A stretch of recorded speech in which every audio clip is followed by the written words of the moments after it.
If you like audiobooks or audio shows, check out a free trial of Audible. Just click the link in the description. Welcome to MINDSHOCK. This is your host, Bruce McGuire. And JR. The long-awaited Roswell Incident Podcast.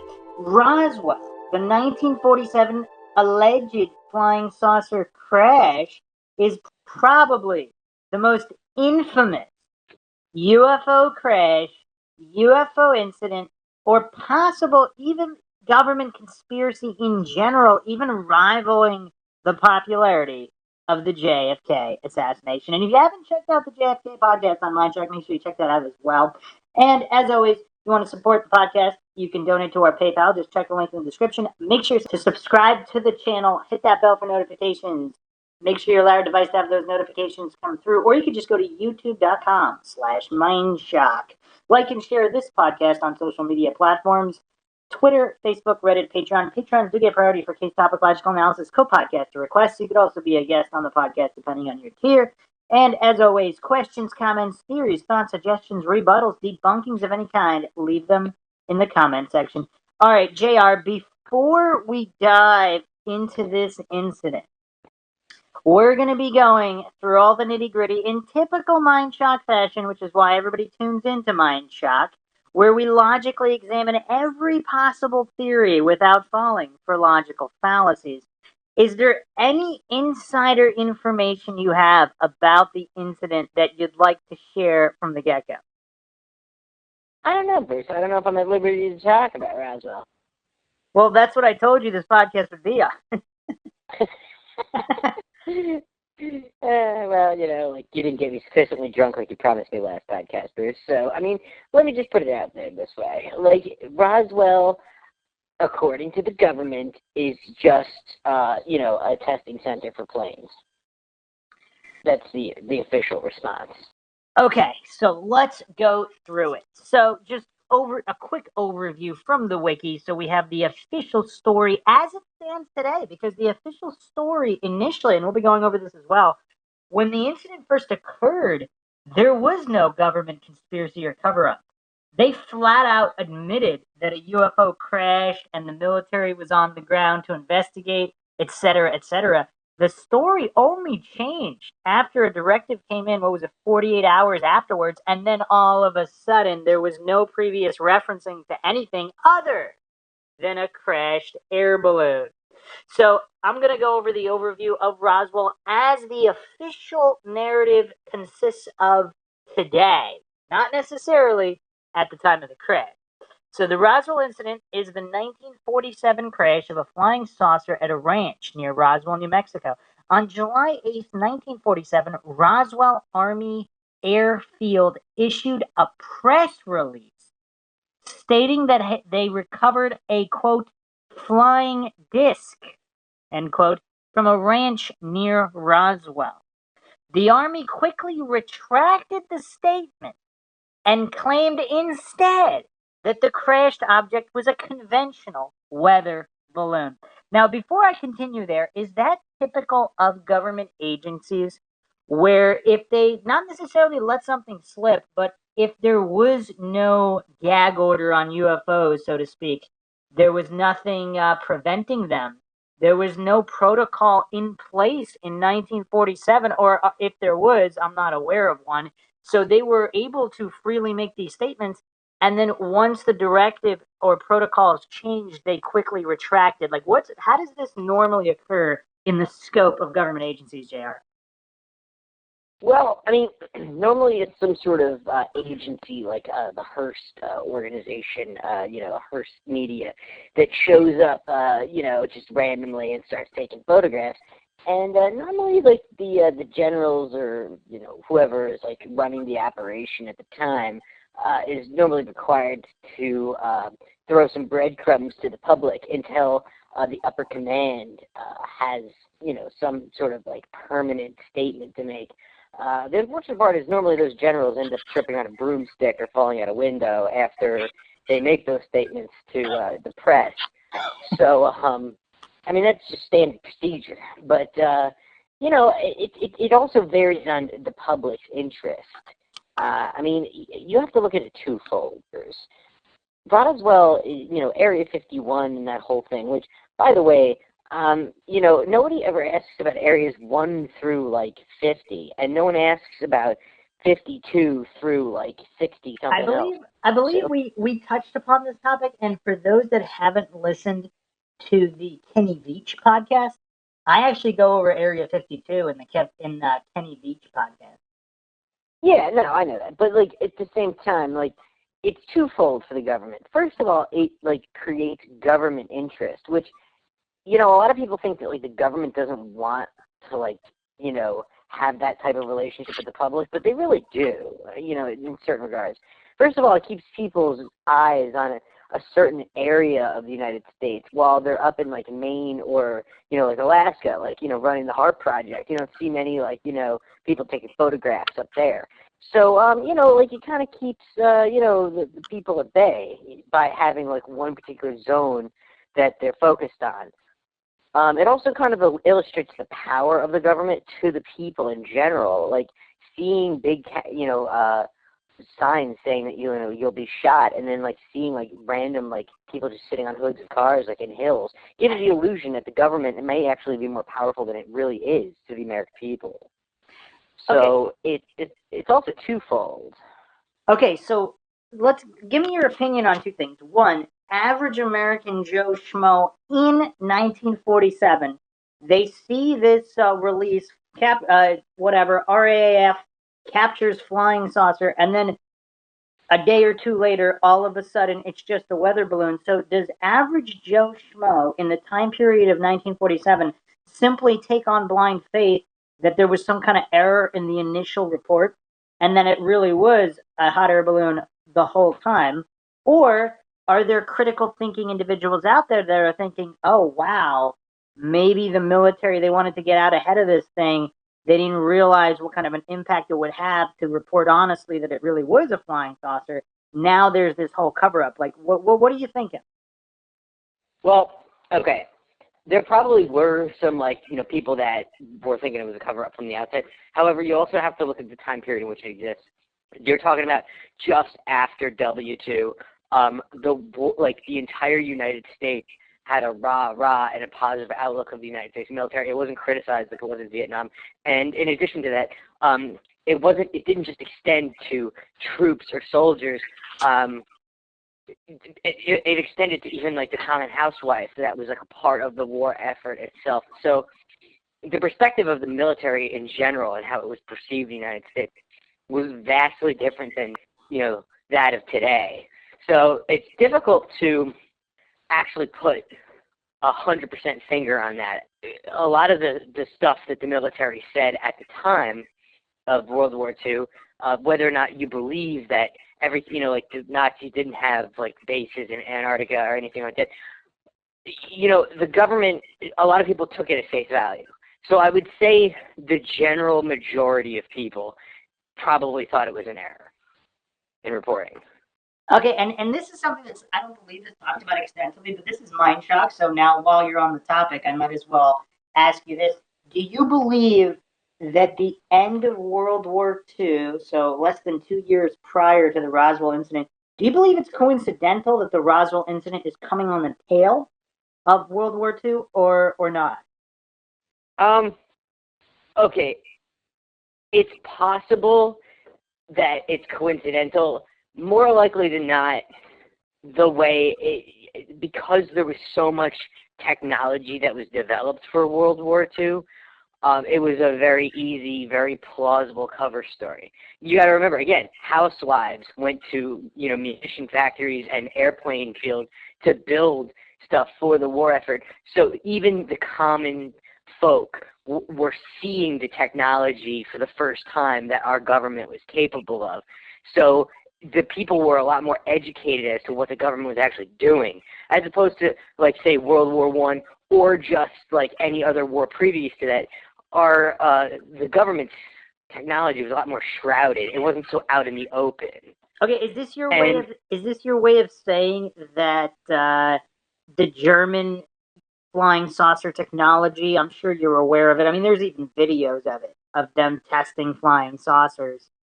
Do you believe it's connected to the Germans, or do you believe it was the Russians using the confiscated German technology? And I'm not going to go into all the different Roswell theories right now. We're still in the overview. I'm going to go into them in a little bit.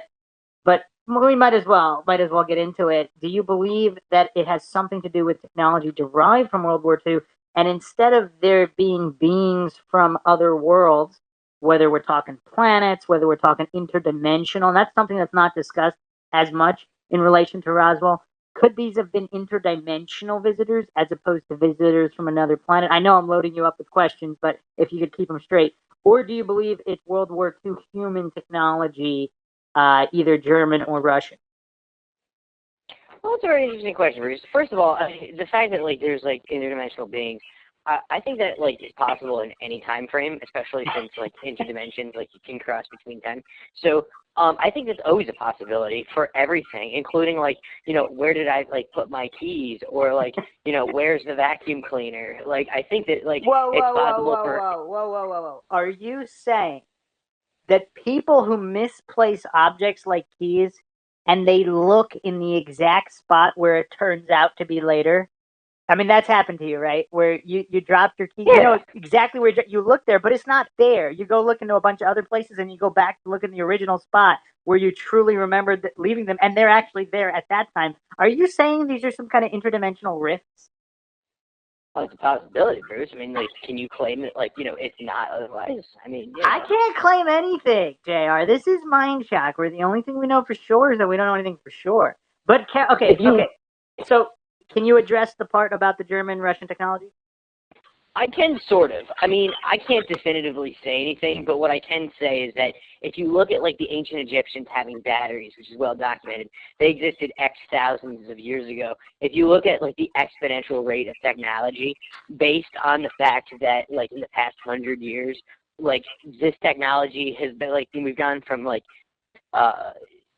candlestick phones to you know the internet.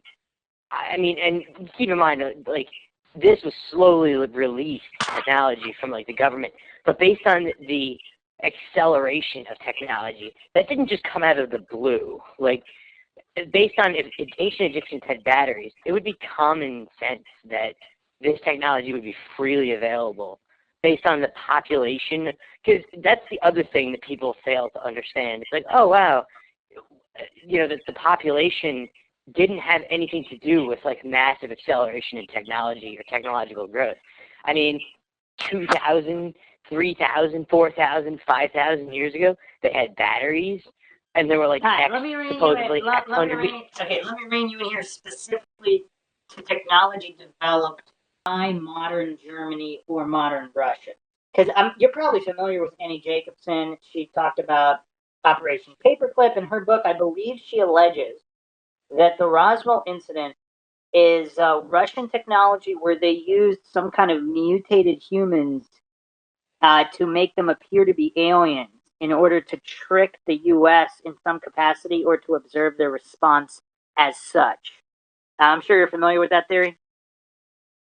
Yeah, I am, and like you know, like I can't really like put that past any particular nation, and like the Russians are like just like pretty matter of fact, so that wouldn't surprise me if they did that, at all. In fact, and I wouldn't put it past Germany. I wouldn't put it past. I mean, I wouldn't put it past America. And let's face it, like the founding fathers, most of them were from Europe anyway. So I mean, like it's really not that difficult to believe. I mean, technically, the foundations of America were built over, you know, across the pond. It wasn't just the British. So, yeah. All right, hold on a second. Like, why not?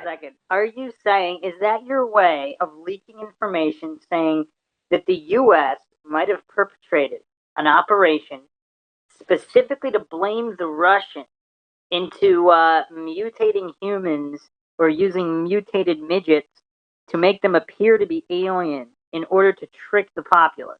Is that what you're saying?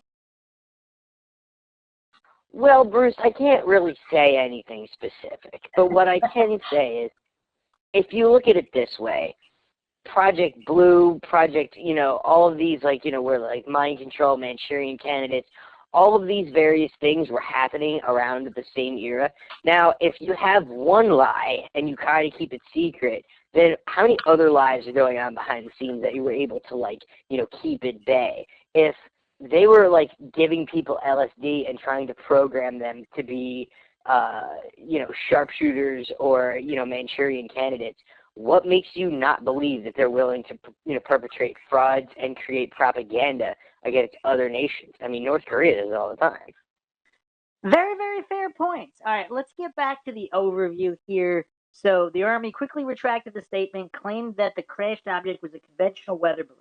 The Roswell incident did not surface again until the late 70s when a retired lieutenant colonel, in an interview with a researcher of unidentified flying objects, alleged that the weather balloon account had been a cover story. First and second-hand witnesses of crashed locations and witnesses involved claimed that one or more alien spacecraft had crash landed and that the extraterrestrial occupants had been recovered by the military, which then engaged in a cover-up.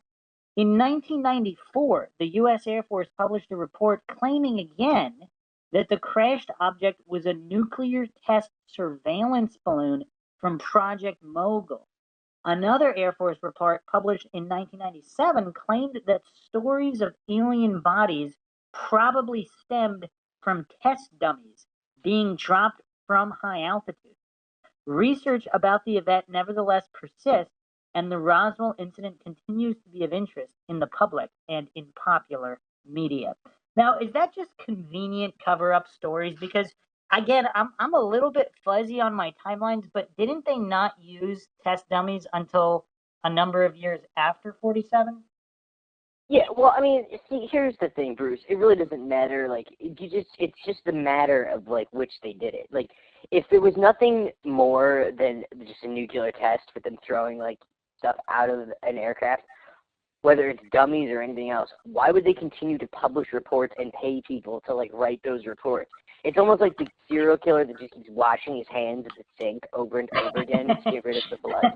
I mean, seriously, like, if there was nothing, then, like, why would you do that? Like, so there's obviously something more to the story in terms of, like, whether they're dummies or, like, what era or, like, the exact time frame. Like, those are just things that people are trying to use to paint them into a corner because it's so fucking obvious that there's something else going on that they don't, like, you know, they're trying to peg down these certain points, and they're never going to be able to do that because the government is, like, really good. I mean, talk about, like, I mean, if the mafia can produce the Teflon Don, what can the federal government that has trillions of dollars at disposal, like, what can they produce? Like, so it's not really difficult. The fact that they keep coming out with these reports, which now they're just like, oh yeah, there's UFOs. Like, now, like, the fact that they're just coming out with, like, report after report obviously says something. Now, it could also be that they were worried back in back in 97, because there was some sort of other alien terrestrial event that was taking place at the time, and they simply wanted to just put that at bay to keep people interested in Roswell while there was something going on, you know, else going on in the world. But, I mean, the best bet to do that is do research on paranormal or, like, interdimensional activities through 1997 and see, like, what comes up. Because I bet you the U.S. is somehow involved in it, like, at the time. You know, some random, you know, U-boat or PT boat disappears or something along those lines. U-boat, where the fuck did I get that? PT boat, you know, just disappears out of the blue. You know, that kind of thing. So, you know, it's probably something along those lines. But why do they keep generating reports in general? Like, why would you pay someone to write a report when it's already been published? You know, you said you weren't going to reveal a lot, but that's quite a bit. Yeah, well, I mean, like, you didn't get me sufficiently drunk, but, like, I do have this bottle of cognac. Anyway, Bruce, let's get back to the podcast. What, All right. Well, the official narrative is saying that there was quite a lull of activity until the 70s. I'm not sure if that's true. I think there were researchers working the entire time because the initial witnesses, they were quite vocal. I know there but were... look at it this way. The 70s was the advent of the internet. So people were starting to be like, hey, I've got this stack of papers, and this university's like, oh, well, I did these patents for the government. And then some guy that probably owns, like, a successful hot dog company somewhere was just like, gee, you know, like, these guys were making these patents in the 60s and 50s. These people were making patents in the 60s and 50s. If you put these two patents together, then gee, like the government has this technology. Or wow, like this happened in space. We didn't used to share information so freely with each other. It wasn't just country to country. It's also person to person. Remember the phone book, Bruce? I have vague recollections, so let's. Yeah. So, continuing the write-up here, the events of July 47, the Roswell incident occurred amid the flying saucer craze of 1947. On June 26th, media nationwide had reported civilian pilot Kenneth Arnold's story of seeing what he labeled flying saucers. Historians would later chronicle over 800 copycat sightings that were reported after the Arnold story was published. The debris discovered, the sequence of events was triggered in late June or early July 47 when William Mac Brazel, a ranch foreman, noticed clusters of debris on the Foster Ranch, which was about 30 miles outside of Roswell. Initial press coverage suggested Brazel first noticed the material in early July, though later reports suggest a June date for the discovery of debris. Discovery reported to authorities July 6th. On or around July 6th, Brazel reported the discovery to Sheriff George Wilcox in Roswell. Wilcox, in turn, called RAAF intelligence officer Major Jesse Marcel, who assembled a detail to visit the Foster Ranch. Around 4 p.m. that afternoon, Brazel left Roswell, followed by Marcel, Lieutenant Colonel Sheridan Cavett, and Master Sergeant Bill Rickett. The following morning, presumably July 7th, the Army Air Force detail inspected the debris on the Foster Ranch and transported some or all of it back to Roswell. Public announcement of a recovered flying disc, July 8th. July 8th, 1947, RAAF Public Information Officer Walter Haut issued a press release stating that personnel from the field's 509th Operations Group had recovered a flying disc which had landed on a ranch near Roswell. The report was immediately picked up by numerous news outlets. The many rumors regarding the flying disc became a reality yesterday when the intelligence office of the 509th Bomb Group of the 8th Air Force Roswell Army Airfield was fortunate enough to gain possession of a disc through the cooperation of one of the local ranchers and the sheriff's office of Chavez County. I wonder what the cooperation looked like. Well, I was just about to mention that, Chaves County, as if they could stop them. And the other interesting thing is, I'd like to know how long those people lived after this news report, and like they probably all died of asbestosis. You know what I mean? So yeah, like. Well, apparently some of them survived, but then I do vaguely recall some kind of obscure reporting and documentaries where people in the area, particularly there was a well involved, and they had some kind of mutations as a result of water from the well. Do you recall any of that? I don't remember which documentary it was. No, Bruce, I mean, like, I watch Civil Action like everybody else, but, like, at the end of the day, like, I don't really know, like, how, that worked. I mean, it could be that, like, certain people entered the well and, like, unfortunately, like, they never came out of the well and that, like, polluted the water supply. It could be a bunch of different reasons. I mean, you don't really, it's a desert, right? So, I mean, there's a lot of open space. Action was immediately taken, and the disc was picked up at the rancher's home. It was inspected at the Roswell Army Airfield and subsequently loaned by Major Marcel to the higher headquarters.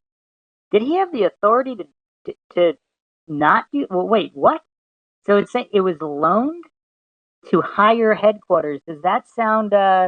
Is that typical jargon? Higher headquarters?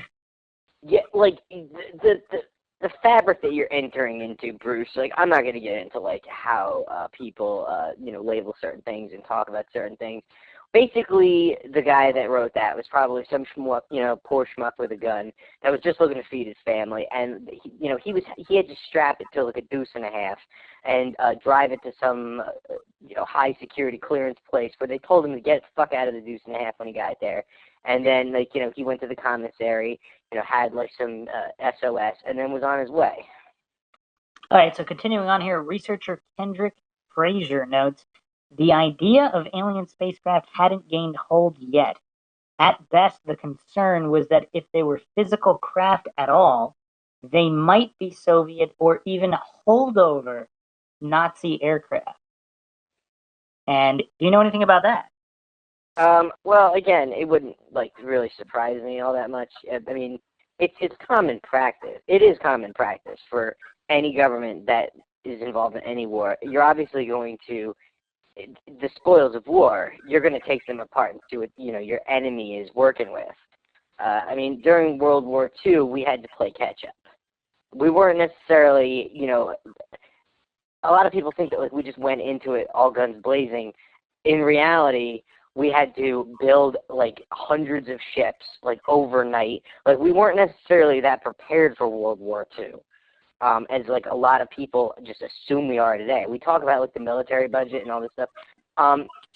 FDR is like responsible for enacting a lot of that crap. Like it didn't really exist during World War One, and I mean we were fucking stone broke during the Revolutionary War.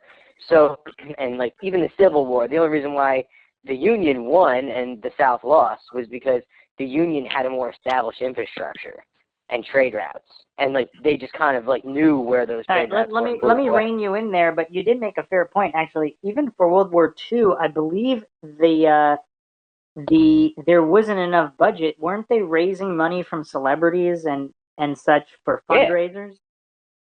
Yeah, I mean like basically, I mean I know like Boeing and like a whole bunch of these other places, they basically were like forced into these government contracts because they were the only places that had the infrastructure to build such massive, like the guy that built the Hoover Dam, I forget his name, it's off the top of my head, but he built the Hoover Dam and like he was just like this like master like engineer guy, even though I don't even think he was technically a licensed engineer.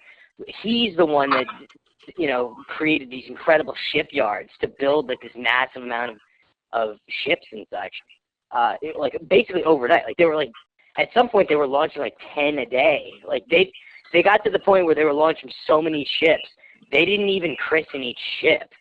Like they didn't give each one, like they just assigned it a name and just threw it in the water.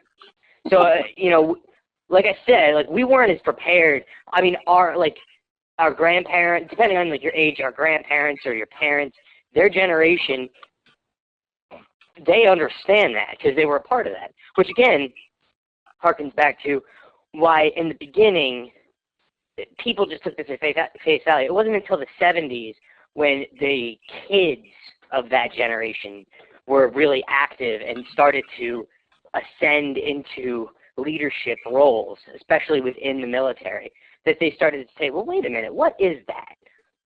It didn't happen. All right, let's continue here. Weather balloon versus nuclear test monitoring balloon. July 9th.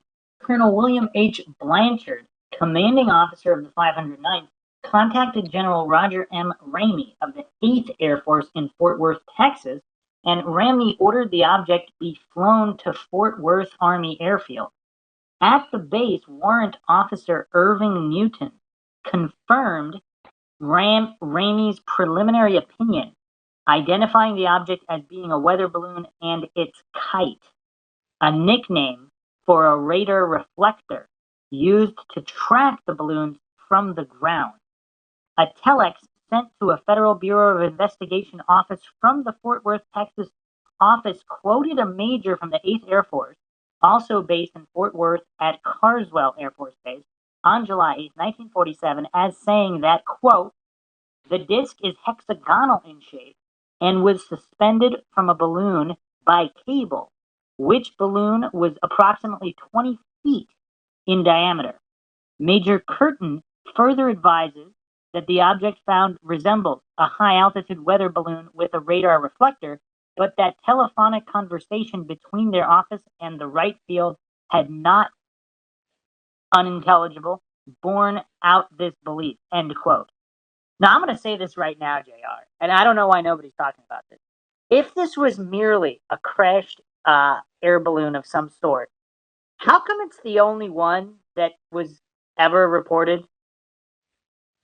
I mean, let's look at I mean, obviously there are weather balloons that have come down. There was never any crazy stories about alien bodies or misinterpreting bodies, test dummies. It's never happened. So, in the scope of decades and decades, if it was simply just a hot air balloon and some kind of radar reflector, how come none of these other air balloons or radar reflectors are being mistaken for UFOs and alien bodies and all of this stuff? Well, I don't really have a direct answer for that. What I can say is that one of my relatives, who's much older than me, who was in World War II, and he's directly related to me, was heavily involved. I'm not going to disclose who it is, but he was directly related to me. Was involved in a project called Blackbird, which is where we learned that planes were different than birds. Okay, you can look it up. It's a declassified project. And I can tell you that if you did your homework, you would find that that technology actually existed long before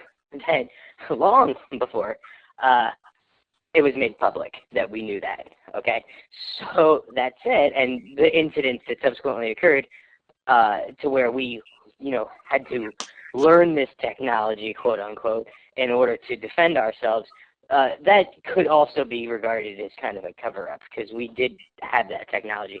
So the fact that they're using these particular examples as weather balloons, like I said, it goes back to why do they keep washing their hands of this? So I think that it's safe to say that the weather balloon thing is kind of bunko. To what end, I think that's the magic question. I think most people with any type of logic or reason would see that the weather balloon theory really doesn't make that much sense. Yeah. All right. So what was that? No, I mean, it's possible that, at one point in time, at some point in history, someone did see a weather balloon in the sky.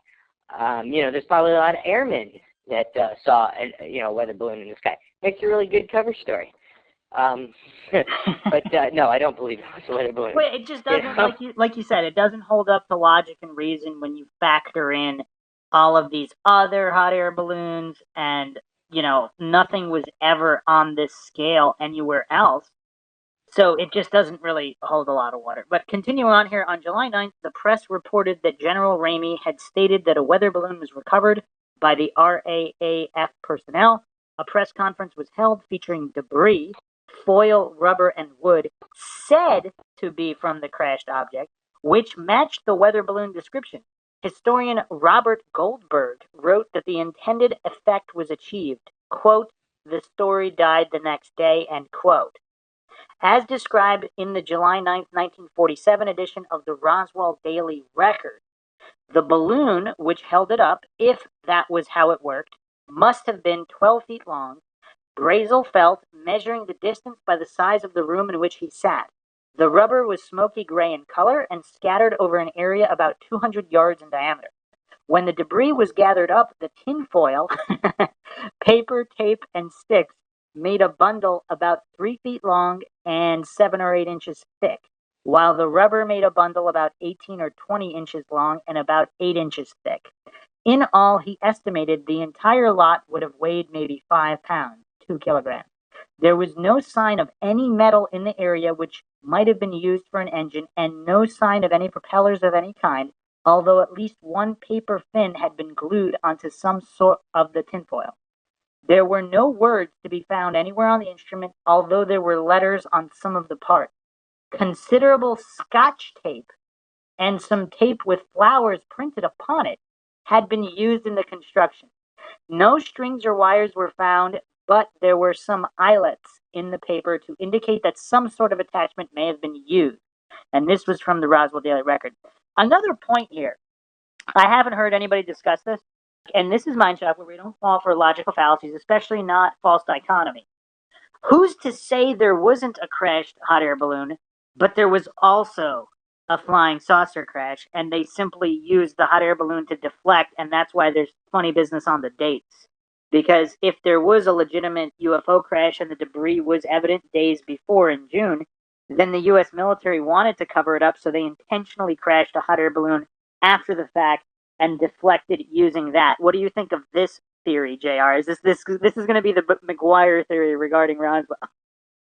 Yeah, That's very possible. The other question is if it's like these crash dummies that you keep talking about, like who was pushing them out of the vehicle at the time? Yeah, I have no idea. Seriously. Seriously. I mean, and if it's 3x5 or 5x5, then how could it support the weight of a crash dummy? So, very good points. I have no idea. The story does not add up on any level. Continuing here. Has anyone tried to ever replicate the hot air balloon or the? I believe they only point to projects that existed over a decade later with larger sizes. I don't believe anybody tried to replicate using those dimensions. So on July 9th, Brazel told the Roswell Daily Record that the debris consisted of, quote, large area of bright wreckage made up of rubber strips, tinfoil, a rather tough paper, and sticks, end quote. He paid little attention to it, but returned later with his wife and daughter to gather up some of the debris. Some accounts have described Brazel as having gathered some of the material earlier, rolling it together and stashing it under some brush. On July 9th, Marcel explained, we spent a couple of hours Monday afternoon, July 7th, looking for any more parts of the weather device, said Marcel. We found a few more patches of tinfoil and rubber. That day, it was reported that Brazel had reported the debris after hearing reports about flying discs and wondering if that was what he had picked up, then going to see Sheriff Wilcox, where he whispered, kinda confidential like, that he may have found a flying disc. And here's another point, too. If this was some other type of technology, either Soviet in nature or extraterrestrial, who's to say they didn't crash through a weather balloon, bringing it down with it? Yeah. That'd be awfully convenient, wouldn't it? Yeah, it would be. All right, subsequent publications and conspiracy claims. After the initial newspaper reports in 1947, the Roswell incident faded from public attention for more than 30 years when interest reemerged in the late 70s. The Roswell incident was featured in films, TV shows, and books. Amid increasingly complex conspiracy theories, multiple hoaxes and legends about alien bodies were incorporated into the Roswell mythos. The trend culminated in 1995's purported footage of alien autopsy, which filmmakers later revealed to be a hoax, though they preferred the term reconstruction. And I want to take a moment to address the alien autopsy tape. I'm sure you've seen it, JR. Yes. Okay, so there's one major issue I have with the coincidence theorists in writing off the alien autopsy. And again, I'm not saying it's real or fake, but there's just a fundamental lack of understanding of how this would work. And I will reveal that in a moment, but let's just do the run through on the alien autopsy. The Alien Autopsy is a 17-minute black and white film supposedly depicting a secret medical examination or autopsy of an alien by the U.S. military. It was released in 1995 by London-based entrepreneur Ray Santilli. He presented it as an authentic autopsy on the body of an alien recovered from the 1947 crash of a flying disc near Roswell, New Mexico. The film footage was allegedly supplied to him by a retired military cameraman who wished to remain anonymous.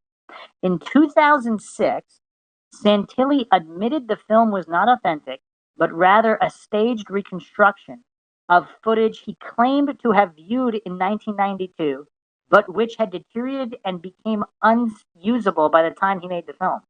He claimed that a few frames of the original were embedded in his film, but never specified which one.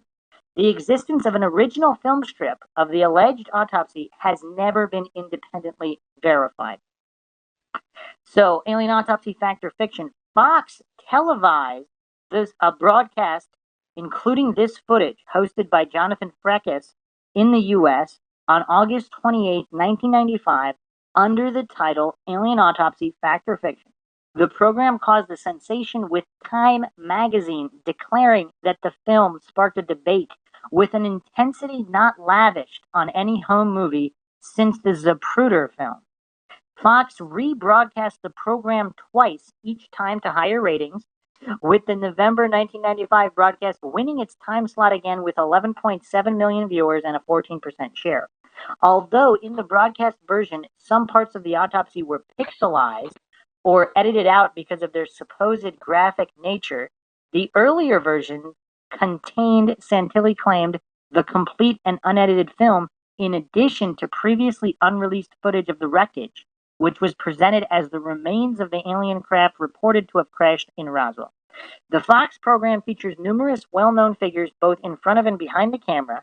Interviews with experts on the authenticity of the film include Oscar-winning special effects makeup artist Stan Winston, cinematographer Alan DeVoe, and noted forensic pathologist Cyril Wecht, who considered the autopsy procedures in the film to be authentic, but stopped short of declaring the being an alien. Film director John Jobson was engaged by producer Robert Kiviat to direct several portions of the Fox special, including Santilli's interview.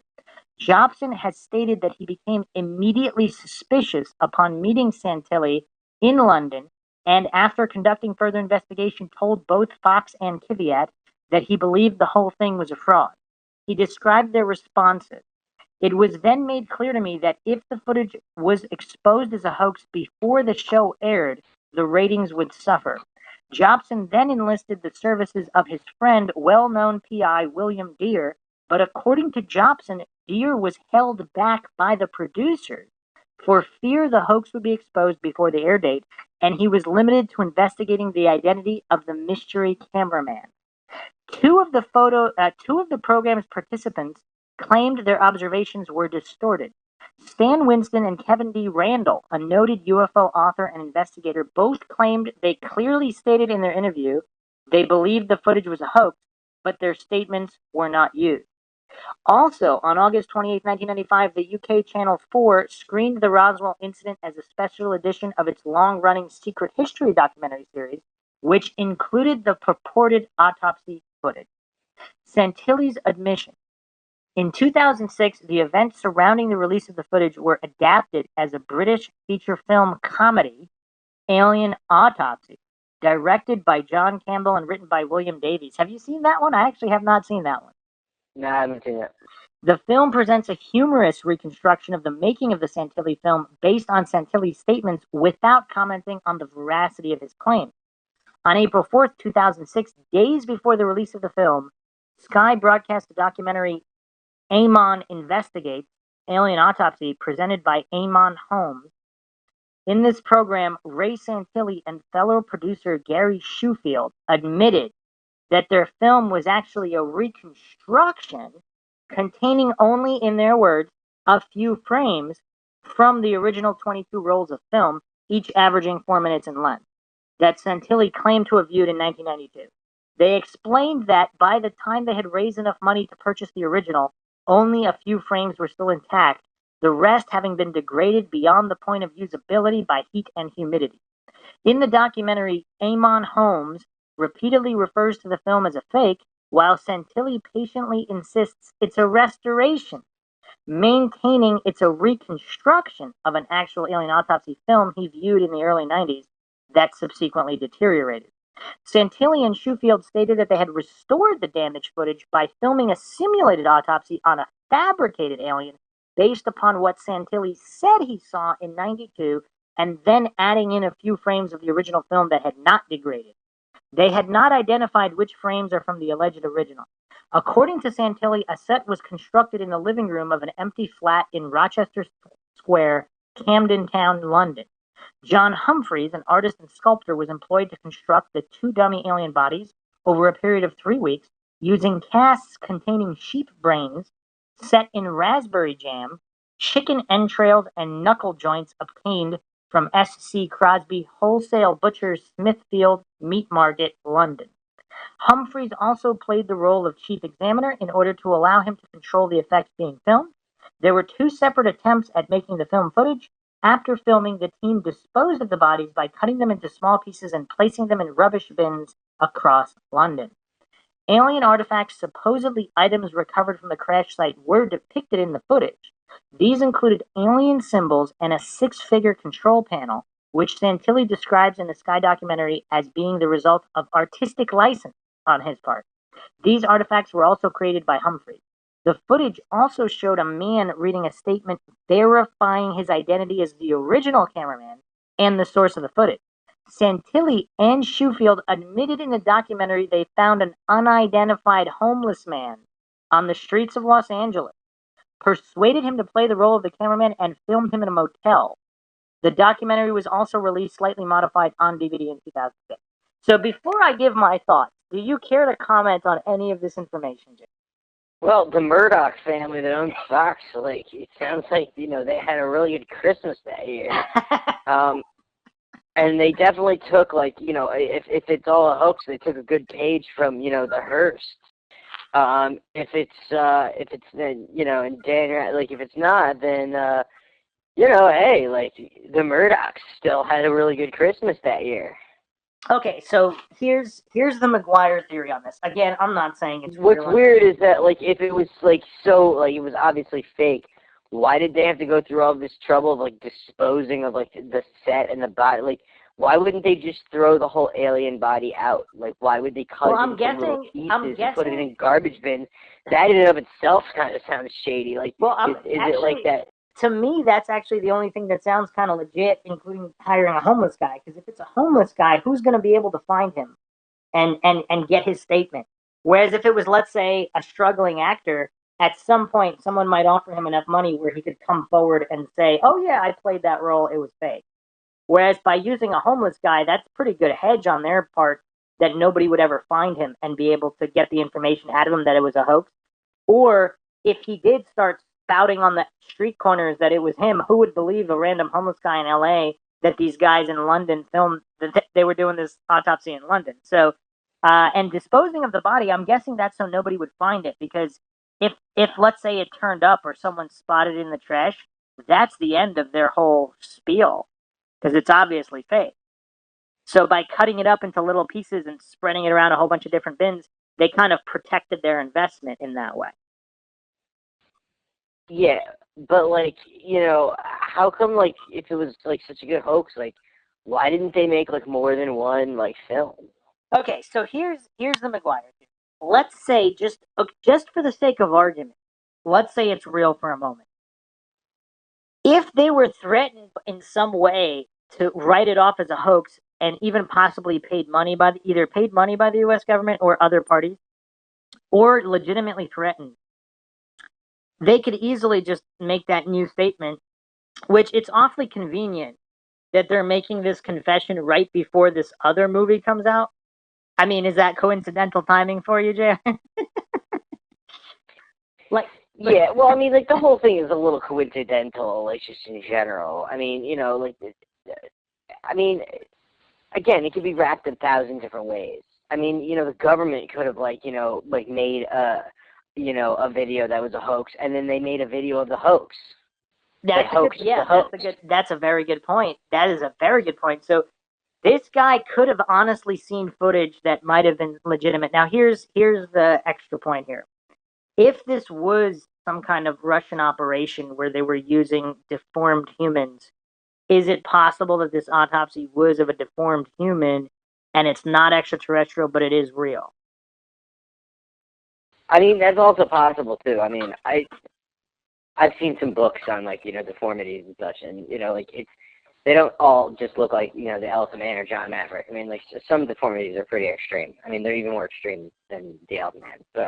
So, I mean, anything is possible, but, I mean, really, anything is possible. It also could be, I mean, you got to remember, this is around the time when, we were trying to, supposedly clone humans, which we've never somehow successfully done, and then all of a sudden everyone stops talking about that. So, I mean, that could be another situation. No, seriously. When was the last time you heard someone mention that? Now that you mention it, but a couple decades have gone by since we were doing that. So, I mean, whatever happened to that? Well, I think it's safe to say if they're publicly disclosing the cloning of sheep in the 90s, they were doing much more prior to the 90s. Yeah, and, all of a sudden we just stopped talking about it. And you haven't heard anything about it in, decades. So, I mean, yeah, whatever happened to that? What I'm saying is our technology is supposedly, 5 times more superior than it was then. So, I mean, you can, I mean, all you need to do is turn on your TV and go to court TV, and they're like convicting people and like sending them to prison for life for like a saffron, strand of hair, like in some obscure like part of like a bed of a truck. But we can't do any of that. Like when it comes to like making it. So yeah, like I think that that's kind of shady. Well, here's in the 90s, in the 80s and 90s, I could see there being like accidents and mistakes where it could be, produced. I mean, it may have not just been like a human, it might have been humanoid, but they could have crossed like human DNA with like, say, like another biped, where maybe they were experimenting with like monkeys, mixed with like human DNA, or ancestral DNA, mixing it with current DNA. There's a whole bunch of different theories that you could base off that. I'm not like, I don't know the specifics on that. I mean, I'm not like any kind of gene expert, but if you were to take two genomes, it's like if you were to take the Andromeda Galaxy and compare it to the Milky Way, like there's differences, but then there's similarities. I mean, it goes back to Jurassic Park. Like, they cross, supposedly in Jurassic Park, they crossed, frogs with prehistoric DNA. Let me rein you in here. Let's stay focused. My final point on the alien autopsy is this. Coincidence theorists don't take the word of people when they say it's real, but they take the word of the same people when they say it's fake. Why? Why would you trust the words of humans, especially if you've already established they aren't trustworthy? So it's again, the burden of proof is on the positive claim. I'm not saying that it's real in any way. I'm just saying for those that definitively believe that it's fake based on nothing but the words of humans, that's as silly as believing it's real based on their words.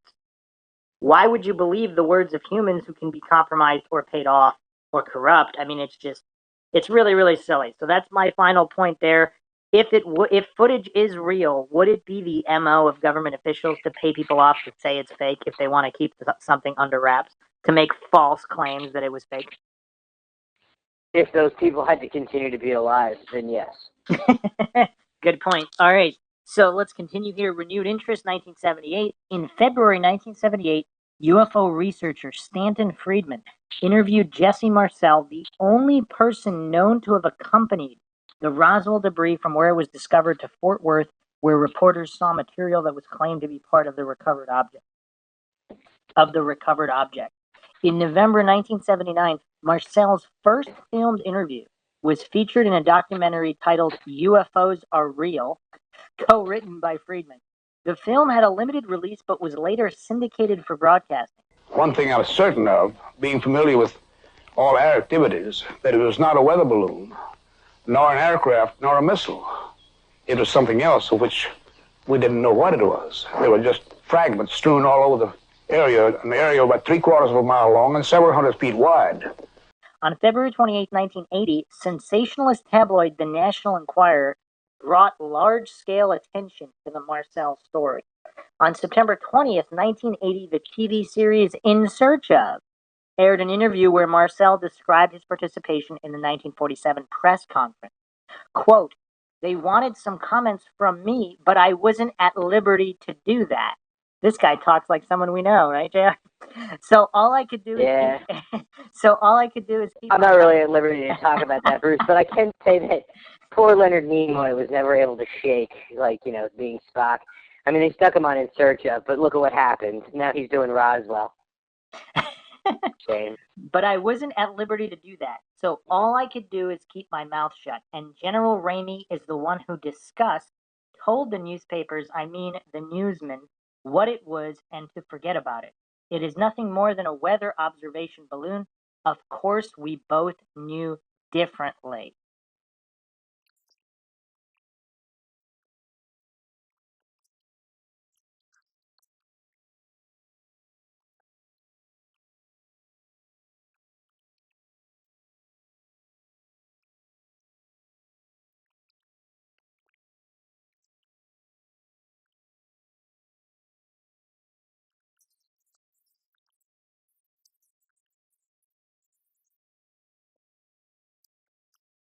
The accounts. Well, I love the phrasing of that thing, and it's just like, yeah, wink, wink. I'm not at liberty to say anything, wink, wink. But all I can say is that I'm speaking in a robotic tone, talking about weather balloons. End of press conference. The accounts given by Friedman and others in the following years elevated Roswell from a forgotten incident to perhaps the most famous UFO case of all time. Marcel gave a final interview to HBO's America Undercover, which aired in August 1985. In all of his statements, Marcel consistently denied the presence of bodies. Between 1978 and the early 90s, UFO researchers such as Stanton T. Friedman, William Moore, Carl T. Flock, and the team of Kevin D. Randall and Donald R. Schmidt interviewed several hundred people who claimed to have had a connection to the events at Roswell in 47. Their conclusions were that at least one alien spacecraft crashed near Roswell and a government cover-up of the incident had taken place. Are you at liberty to agree or disagree with their findings? I'm not at liberty to do anything, but I'm not going to agree or disagree. I'm going to say this, that the government is famous for, their cover-ups. What makes their cover-ups better than other companies and other organizations' cover-ups is they have a proven track record of some of their cover-ups being real. So it adds this mystique to the fact that whether the government just says, oh, no, that didn't really happen, like, that's like them saying, well, no, we're not really going to convict you of murder, but, like, there's all this evidence that, like, they're going to take you to trial and convict you of murder. So it's like, it's kind of the same thing. It's the way that they roll the dice. In a way, it protects them. In the way, the fact that there's a conspiracy theory and the word conspiracy actually even exists protects them, because there's always going to be a level of uncertainty. Okay, good point. Even with MK Ultra, there's still they've admitted that finally existed, but you're never going to actually know how much they actually did, because it was conspiracy theory for so long. They're always going to be able to deny something. That's a great point for a lot of different conspiracies. The Roswell incident in 1980. In October 1980, Marcel's story was featured in the book The Roswell Incident by Charles Berlitz and William Moore. The authors had previously written popular books on such fringe topics as the Philadelphia Experiment and on the Bermuda Triangle. Though he was uncredited, Friedman carried out some research for the book. The book's narrative holds that an alien craft was flying over the New Mexico desert observing U.S. nuclear weapons activity, but crashed after being hit by lightning, killing the aliens on board. A government cover-up duly followed. Historian Kathy Olmsted writes that the book's narrative has come to be known as version 1 of the Roswell myth. Berlitz and Moore's narrative was dominant until the late 80s, when other authors, attracted by the commercial potential of writing about Roswell, started producing rival accounts. Debris and cover-up. The Roswell incident featured accounts of debris described by Marcel as, quote, nothing made on this earth, end quote. Additional accounts by Bill Brazel, son of rancher Mac Brazel, neighbor Floyd Proctor, and Walt Whitman Jr., son of newsman W. E. Whitman, who had interviewed Mac Brazel, suggested the material Marcel recovered had super strength not associated with a weather balloon. The book introduced the contention that debris was recovered by Marcel at the Foster Ranch, visible in photographs showing Marcel posing with the debris, was substituted for debris from a weather device as part of a cover-up. The book also claimed that the debris recovered from the ranch was not permitted a close inspection by the press. The efforts by the military were described as being intended to discredit and, quote, counteract the growing hysteria towards flying saucers, end quote. 2 accounts of witness intimidation were included in the book, including the incarceration of Mac Brazel. The authors claim to have interviewed over 90 witnesses, though the testimony of only 25 appear in the book. Only 7 of these people claim to have seen the debris. Of these, 5 claim to have handled it. First mention of alien bodies. The Roswell Incident 1980 was the first book to introduce the controversial secondhand story of civil engineer Grady Barney Barnett and a group of archaeology students from an unidentified university encountering wreckage and alien bodies while on the plains of San Agustin before being escorted away by the army. The second-hand Barnett stories were described by ufologists as the one aspect of the account that seemed to conflict with the basic story about the retrieval of highly unusual debris from a sheep ranch outside Corona, New Mexico in July 1947. Do you believe the word Corona is also just a coincidence?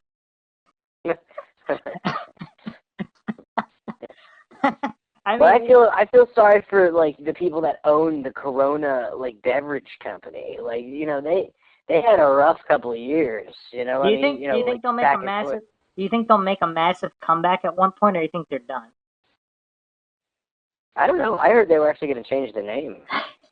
That might be wise. All right, let's continue here. Many alleged first-hand accounts of the Roswell incident actually contain information from the Aztec, New Mexico UFO incident, a hoaxed flying saucer crash which gained national notoriety after being promoted by journalist Frank Scully in his articles and a 1950 book, Behind the Flying Saucers. The hoax included stories of humanoid bodies and metals with unusual properties. And we're not going to go into the Aztec crash, the alleged Aztec crash, the alleged Do you think hoax. Scully there and Scully from X-Files is coincidences? I don't know, JR. At this point, I can't really say what is or isn't coincidence, but when the coincidence stack reaches a certain level, you might have to raise an eyebrow. That's all I'm saying. That's all I'm saying. Here's the real question, Bruce. I mean, and like we should wrap up this podcast because we don't want to we want to go into every single thing in depth. But after living through coronavirus, would it really shock the American people, if UFOs just touched down at this point? I'm not sure, actually. Some people believe that it's Project Bluebeam, which is the U.S. faking all of these UFOs using human technology to usher in that new world order under the guise of a worldwide alien invasion and create one world government. But we're not going down that rabbit hole. But I just wanted to quickly mention that the alleged Aztec hoax, I've seen some interesting theories that purport that it actually wasn't a hoax and that the hoax was a cover-up. They covered up a real incident by making it look like a hoax to kind of divert attention. I'm not sure that's true. I'm not alleging it is true or untrue. I just wanted to add that to the information pile, and people can deduce for themselves. But let's continue here. The UFO crash at Roswell, 1991.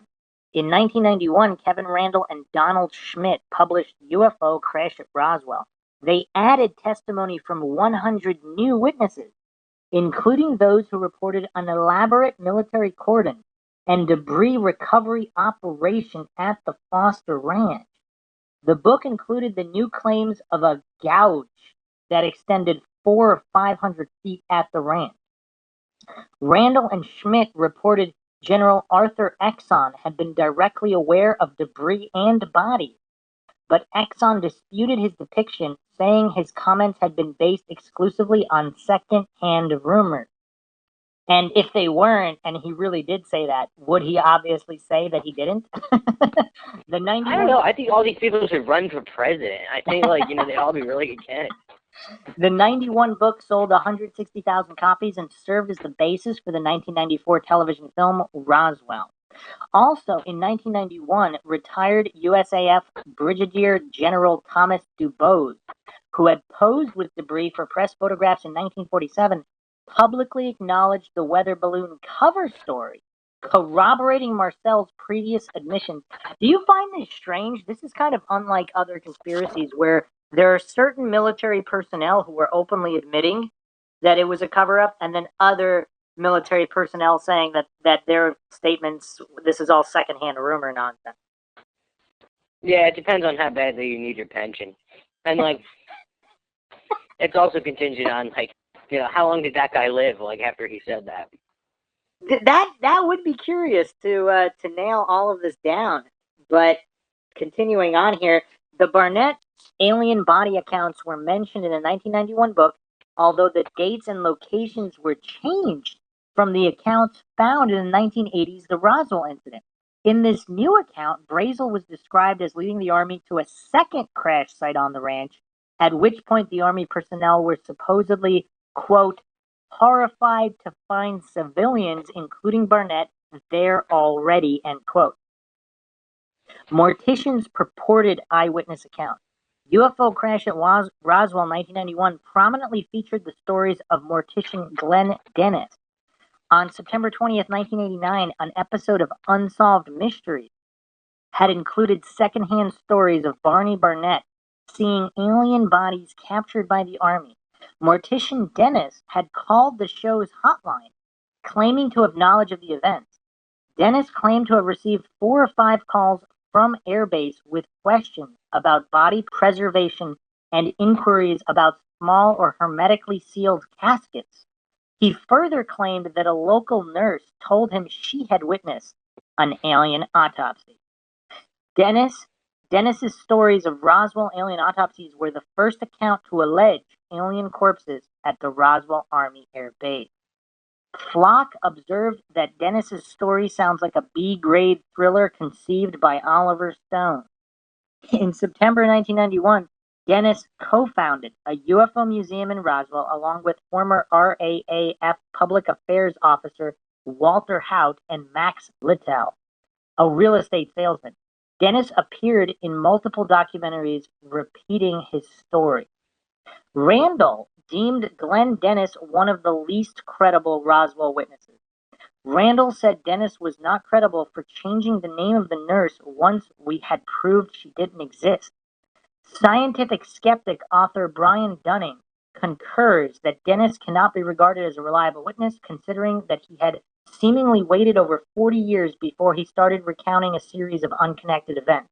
Such events, Dunning argues, were then arbitrarily joined together to form what had become the most popular narrative of the alleged alien crash. Some prominent ufologists, including Carl T. Flock, Kent Jeffrey, and William L. Moore, have become convinced that there were no aliens or alien spacecraft involved in the Roswell crash. So here's a couple issues I have here that I believe you'll also want to address.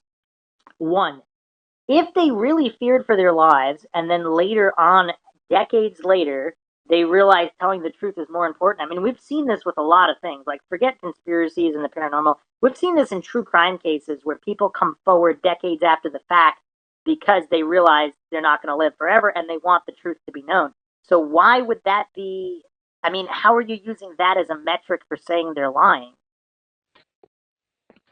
Well, okay, so in this particular case, it's not like, you know, they fit together with an independent examination of the situation per se.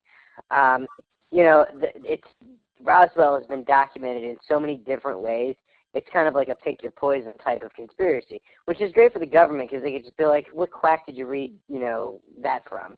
So they, you know, like I said, they can just deny whatever because unless they come with some physical evidence, which the physical evidence has long been removed and, like, you know, either put in a bunker or didn't exist in the first place. We'll actually be discussing that in at a later point, physical evidence. But yeah, no, I think it's kind of silly to say that somebody wouldn't confess on their deathbed or wouldn't confess decades later or wouldn't make maybe they just felt safer with the internet and publicity where they could come forward, whereas back in the day, people could be made to disappear and nobody would ever even know. Not that they can't do that now, but it's a little harder now if you're always on Twitter and then one day you're not.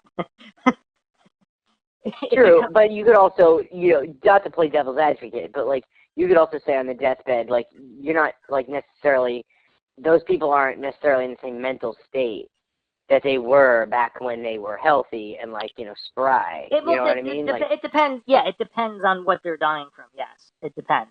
So it always depends. But to just blanketly say they're lying because they waited this long, that's kind of silly. And then regarding the nurse, which we'll be getting into as well, we might have to actually do a dedicated episode on the nurse. But the nurse, is it possible he changed the name of the nurse because he wanted to protect her because she didn't want to come forward? How is that not a possibility? I mean, that's possible. I mean, anything is possible. Like, it's true she might not exist. It could be that, you know, she gave him a false name. It could be that, you know, like, it was kind of a, take the money and run type situation. It could be that he based the nurse off of, it could have been a guy and he made it a girl. It could be, like he just fabricated an identity around what was said to him by somebody else. Maybe it wasn't a nurse. Maybe it was, a surgical tech. There's a whole bunch of different. Conversely, as with the Bob Lazar situation, which we'll be doing an episode on him, of course, down the line. But with Bob Lazar, people saying that, there's no records of his academic history. If Lazar is claiming that the government erased him and his records, there not being records doesn't prove him wrong. It's in the category of proving him right. Of course, you can't prove a negative, but it doesn't disprove him. It wouldn't that prove? I mean, you still have to prove that that's what they did. But the fact that it doesn't exist when he's claiming it was erased, I mean, what does that prove really? So it's been proven that I mean, like there's one guy that I'm not going to name names, but there is one incident that I can recount of someone that I wasn't associated with this individual, but like it was common water cooler chatter that he was up on trial for murder, and he was like, I worked for the CIA, and they kind of laughed like they probably always do, and I think they put him in a psych ward. Well, they went to actually check his background, and it was completely gone. So, I mean, he's obviously real. They ran his fingerprints, and it didn't come back with anything. So, I mean, exactly. Obviously, so that type of thing can actually happen. Well, whether or not, 99% of those people turn out to be nut jobs, but there is that 1%. Well, yeah, that's what I'm saying. And to hallucinate that it can't or wouldn't be, I mean, even with Lazar, they didn't dot all their I's and cross all their T's. They actually did find an Office of Naval Intelligence pay stub for Lazar. Because all of the coincidence theorists that were saying Lazar was crazy and never worked for anything related to the government, they actually did find a paper trail. And I believe Lazar himself might have been surprised that they were able to find it. I don't remember exactly. I think he was in court for possibly some kind of divorce or custody thing. I don't remember exactly what he was in court for, but they actually did find a record of him being paid by naval intelligence, which was funny because the coincidence theorists always want to pretend that that's not true. But anyway, if there really was a nurse and the nurse was erased, then what? Because if the conspiracy is true, obviously these are things that could be done. Now, I'm not alleging it's true. I'm not alleging it was done. But to hallucinate that it can't be done, I mean, that's kind of silly. Let's continue here. Competing Accounts and Schism, 1992. In 1992, Stanton Friedman released Crash at Corona, co-authored with Don Berliner. The book introduced new witnesses and added to the narrative by doubling the number of flying saucers to 2 and the number of aliens to 8, 2 of which were said to have survived and been taken into custody by the U.S. government. In 1994, Randall and Schmidt authored another book, The Truth About the UFO Crash at Roswell, which included a claim that alien bodies were taken by cargo plane to be viewed by Dwight D. Eisenhower. Now, can you dispute that? Because doesn't the president, in the famous movie Independence Day, didn't they verify that the president didn't have the clearance for this? Not necessarily. The president has compartmented clearance, just like, a lot of high-ranking people have compartmented clearance. So the day-to-day operations,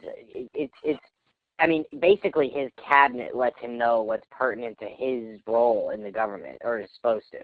Except, like, when it comes to people like Trump, like, when the whole family is involved. Well, yeah, we don't need to get into that, but... Yeah, we're not getting into political. Like, I don't want to get into political. That door swings both ways. So you're saying the presidents of the past would have had clearance to view alien bodies? Not necessarily, but you also have to remember that Dwight Eisenhower was also like military general at the time. So okay, that's a good point. Like he was general of the armies, I believe.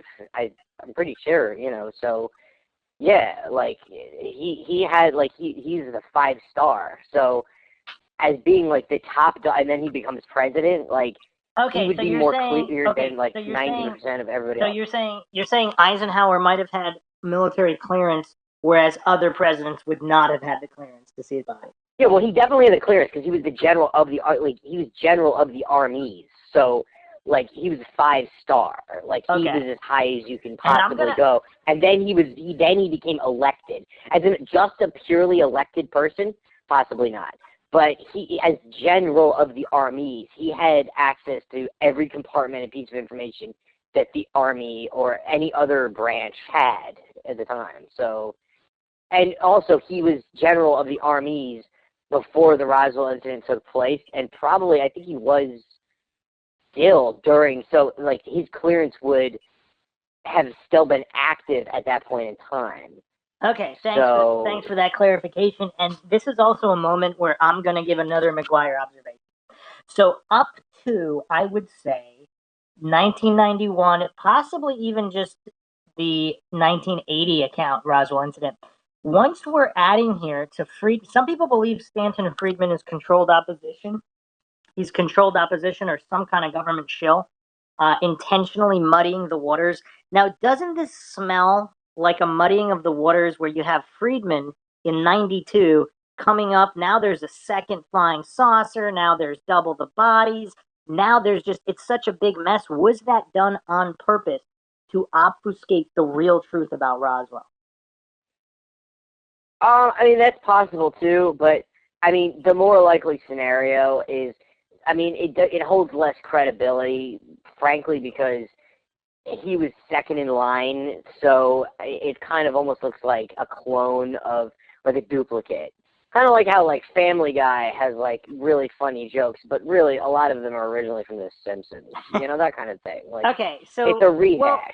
Well, let's take a step back and look at this objectively. I don't want to fall for appeal to incredulity to logical fallacy. So maybe there were 2 crashes, but doesn't that just smell funny on the surface? That all of a sudden now there's 2 alien crashes with double the body. Like, does that pass the sniff test for you? No, it doesn't, because, I mean, like, the fact that it happened at the same exact place is shady. That right there is what I would consider a flag. Yeah, no, definitely, no doubt. And it also puts Stanton Friedman under the microscope, because if he's muddying the waters to this degree, or he's just in it for the fame, then he can't really be trusted, can you? Do you have a personal opinion on Stanton Friedman? I mean, he's one of the most famous ufologists. Well, I mean, again, you get famous, and you're that famous because you like to throw yourself into the center of an equation. So, I think that he's probably that much of a ufologist to where, you know, he needs to leave a part of himself on that particular incident. All right, I mean, that would be my first. I'm not just necessarily discrediting what, like, the guy said, but at the end of the day, it just doesn't pass any sniff test for me. It passes, you know, oh, okay, and then you put the bracelets on, like that's the sniff test. You know, like when you walk up to a car and it's like, oh, like I only had 2 beers, and like you just see like this, like, is that your polite large way? sign on him. Friedman's. Yeah, he's full of shit. I think he's you know, it's pretty safe to say. Well, I was gonna phrase it as there's an aroma of manure around this theory. Manure is a very 5-cent word in that circumstance. I think we could just say it's just pure shit. But I mean, all right, so let's continue his account here with his competing claims. Crash at Corona. The existence of so many differing accounts led to a schism among ufologists about the events at Roswell. The Center for UFO Studies, CUFOS, and the Mutual UFO Network, MUFON, 2 leading UFO societies, disagreed in their views at the various scenarios presented by Randall Schmidt and Friedman Berliner. Several conferences were held to try to resolve the differences. You got to hand them credit for how far out of their way they're going to try to find common ground at what happened at Roswell. Do you see this with other conspiracies? the most credible conspiracies are where it's just some random Joe turning a wrench or, like, you know, like shimmying like up like an electrical pole, and like he sees something that like he never thought, or it just happens to be in the general vicinity of something that's going on that, you know, does, like, when you have to say all of this shit just to make yourself sound credible, like, there's, again, flag. I mean, we're not even at the flag level anymore. Now we're at the smoke signal level, like where it's just like, you know, I mean, there's only one other level, and that's like the blaring siren level. So Well, yeah, we're about to. I think we might be about to get to that. One issue under discussion was where Barnett was when he saw the alien craft he was said to have encountered. A 1992 UFO conference attempted to achieve a consensus among the various scenarios portrayed in Crash at Corona and UFO Crash at Roswell. However, the publication, The Truth About the UFO Crash at Roswell, resolved the Barnett problem by simply ignoring Barnett and citing a new location for the alien craft recovery, including a new group of archaeologists not connected to the ones the Barnett story cited. Are we at the blaring sirens yet, JR? you're at the blaring air horn at this point, Bruce. But yeah, no, like I obviously there's just like this rush to cash in on, you know. But I mean, it's kind of strange. I'm not saying that he's. They're not even attempting to rectify these issues. They're just manufacturing new data points out of thin air. Well, it was the '90s, so I mean, you know, like a lot of things are manufactured. Let's examine the Air Force response. 1994 to 97, after U.S. congressional inquiries, the General Accounting Office launched an inquiry and directed the Office of the U.S. Secretary of the Air Force to conduct an internal investigation. The result was summarized in two reports. The first, released in 1994, concluded that the material recovered in 1947 was likely debris from Project Mogul, a military surveillance program employing high-altitude balloons and classified portion of an unclassified New York University project by atmospheric researchers. The second report, released in 1997, concluded that reports of recovered alien bodies were likely a combination of innocently transformed memories of accidents involving military casualties with memories of the recovery of anthropomorphic dummies in military programs such as the 1950s Operation High Dive, mixed with hoaxes perpetrated by various witnesses and UFO proponents. The psychological effects of time compression and confusion about when the events occurred explained the discrepancy with the years in question. Now, what do you think of that convenient summation by the Air Force?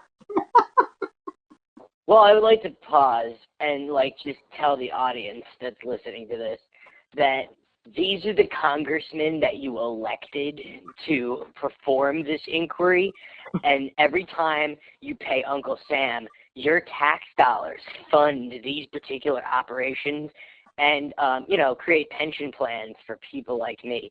And you should pause this program, turn to the nearest American flag, and salute it and capitalism in general, and be proud that, you know, it's allowed you to listen to this podcast. All right, JR, let's focus here because are they even trying? They're basically summing this all up. Oh, people misremember because military personnel are killed in wars, and there might have been some dummies in the 50s, and people simply misremembered. Is that convincing to you, JR?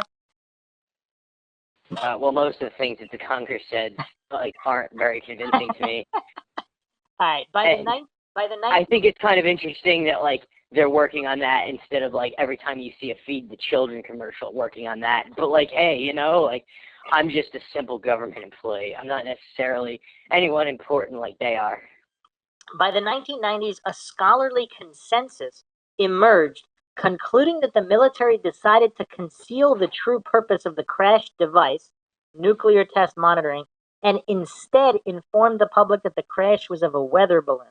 The balloon had been launched from Alamogordo Army Airfield a month earlier. It carried a radar reflector and classified Project Mogul sensors for experimental monitoring of Soviet nuclear testing. Now, if they were gonna make up stories to conceal the true nature of something, why wouldn't they make up that it was a weather balloon to conceal an alien spacecraft? I mean, if these scholarly consensuses, what's the plural of consensus? Is it consensi? I have no idea. Consensuses. If You have to ask Maxwell that one. Yeah, the consensuses or consensi, if they're saying the U.S. government is capable of concealing the true purpose of things by making other things up, then by nature they're also admitting that if it were an alien spacecraft of some kind, the U.S. government would conceal it. So, okay. The Air Force reports were dismissed by UFO proponents as being either disinformation or simply implausible. Though skeptical researchers such as Philip J. Klass and Robert Todd, who had been expressing doubts regarding accounts of aliens for several years, used the reports as the basis for skeptical responses by claims by UFO proponents. After the release of the Air Force reports, several books such as Cal Korff's The Roswell UFO Crash: What They Don't Want You to Know, 1997, built on the evidence presented in the reports to conclude, quote, there is no credible evidence that the remains of an extraterrestrial spacecraft was involved, end quote. Alien autopsy footage, 95. In 95, film footage purporting to show an alien autopsy and claimed to have been taken by U.S. military officials shortly after the Roswell incident was released by Ray Santilli, a London-based video entrepreneur. The footage caused an international sensation when it aired on television networks around the world. Santilli admitted in 2006 that the film was mostly a reconstruction, but continued to claim it was based on genuine footage now lost, and some original frames had supposedly survived. A fictionalized version of the creation of the footage and its release was retold in the comedy film Alien Autopsy 2006, coincidentally lining up with Santilli's admission. We already talked about that. The day after Roswell, 1997. In 1997, former Lieutenant Colonel Philip J. Corso reported in his autobiographical book, The Day After Roswell, that the Roswell crash did happen, and that was when he was assigned to Fort Riley, Kansas. Is it pronounced Kansas or Kansas? What's that again? Is Kansas pronounced Kansas or Kansas or Kansas? I think it depends on if you went to public school or private school and like what wing of the America you're from. I've never been to Kansas. Have you been to Kansas? I'm really not at liberty to say. Bruce. Okay, all right. In July 1947, a sergeant showed him purportedly non-human bodies that were from an air crash. Corso further claimed that years later he helped oversee a project to reverse engineer recovered crash debris. Philip Klass analyzed his claims line by line and exposed many inconsistencies and factual errors. Corso's story was noted for its similarities to the film Terminator 2, which had been released 6 years prior. In that film, civilians secretly attempt to reverse engineer extraordinary technology of unknown origin. So here's my take on this situation. Why do so-called skeptics or researchers, why do they expect people that come forward with these stories to be 100% sane? Because let's say his story is true. Let's say Corso was involved in all these top secret operations, was shown alien bodies, might have, maybe he was even experimented on himself, MK Ultra, other experiments. Why would his accounts have to be consistent or untrue? What is with all these false dichotomy logical fallacies where if someone isn't 100% consistent, that must mean they're lying? Like, why is there no room for people involved in these highly incredible situations to be traumatized mentally to the point where they wouldn't be consistent even if they were trying to tell the truth? I'll explain why, Bruce. You'd have to take a page, instead of taking a page out of Terminator 2, though, you have to take a page out of Spaceballs. It's all about merchandising. You have the camp that wants you to believe that their story is real, and you have the camp that wants you to believe that the story is fake. It's kind of like politics. Like, you got, like, the blue and the red, and then there's all those people in between that are, like, trying to, be the next blue or red. So, it's the same thing. Like, there are those that are telling the truth, or at least they believe they're telling the truth in each camp, okay? But then you have, like, those people that are not middle of the aisle people, the ones that want to profiteer off the situation in general. They cloud the waters, which is why everything becomes gray. Okay, that's a good explanation. If everyone was shot with truth serum and they were thrown into a room, you'd have a much better, understanding that, like, these people are full of shit and these people are telling the truth. I mean, like, it doesn't always work, but I mean, in most cases. I'm going to add to the gray area, because what if Corso is part of some MK Ultra project where he was told to say this for the purpose of being discredited, but in his own mind, MK Ultra controlled mind, he is saying the truth, whether it is or isn't? I mean, that's possible, but I mean, like, a lot of times, again, it's not like he ever sat down and did, like, a polygraph or anything. I mean, like, even those are, like, considered highly questionable. So, I mean, it's kind of like, like, what? It depends. I mean, he could have just been simply offered money and a pension, and he doesn't necessarily have to be brainwashed. I mean, there are people that are just eager to, like, work for the government, or eager to, like. So let's look at this guy's resume. I mean, he served in the U.S. Army from February 23rd, 1942 to March 1st, 1963. Earned the rank of lieutenant colonel. Okay. He was also on Coast to Coast AM with Art Bell, where he talks about the Roswell story. He died of a heart attack less than a year later. Is that suspicious, JR? So he doesn't talk for all these years. It's standard procedure. So he doesn't talk for all these years. As soon as he publishes his book in 97 and he's on the radio in 97, he does not survive a year. Yeah, well, I mean, like, again, Bruce, like, back to the washing hands thing. Like, well, also, hold on a second. There's some plausible deniability, because the guy was 83. So, I mean, if he's beyond life... Yeah, well, that could also be looked at as very convenient. I mean, it can. Yes, it can. But so, he actually served in Army intelligence in Europe. He was actually the chief of U.S. counterintelligence in Rome in 1942. In 45, he arranged for the safe passage of 10,000 World War II refugees out of Rome to the British Mandate of Palestine. He was the personal emissary to Giovanni Battista Montini at the Vatican, later Pope Paul VI, during the period when the Nazi rat lines were most active. During the Korean War from 50 to 53, Corso performed intelligence duties under General Douglas MacArthur as chief of the Special Projects Branch of the Intelligence Division Far East Command. One of his primary duties was to keep track of enemy prisoner of war camps in North Korea. Corso was in charge of investigating the estimated number of U.S. and other UN POWs held at each camp and their treatment. At later hearings in 92 of the Senate Select Committee on POW MIA Affairs, Corso provided first-hand testimony that many hundreds of American POWs were abandoned at these camps. McCain stated that his knowledge obtained from those who had personal relationships with Eisenhower led him to believe that Eisenhower was just not capable of allowing known American POWs to remain incarcerated after the termination of the Korean War. Corso was on staff at President Eisenhower's National Security Council for 4 years between 1953 and 1957. In 1961, he became chief of the Pentagon's Foreign Technology Desk in Army Research and Development, working under Lieutenant General Arthur Trudeau. So this is a guy who's had an incredibly established career. This is not the type of guy that typically comes out randomly with Roswell claims. Yeah, but I mean, like, if you're that successful and you have, like, that size of a pension, like, I mean, you could basically just say, like, look, the sky is, like, green. And, like, and when people ask, well, no, General, the sky isn't green, you just point to the northern lights. You know what I mean? Like, at that point, like, he doesn't have to give a shit. But at the same time, he could be telling the truth.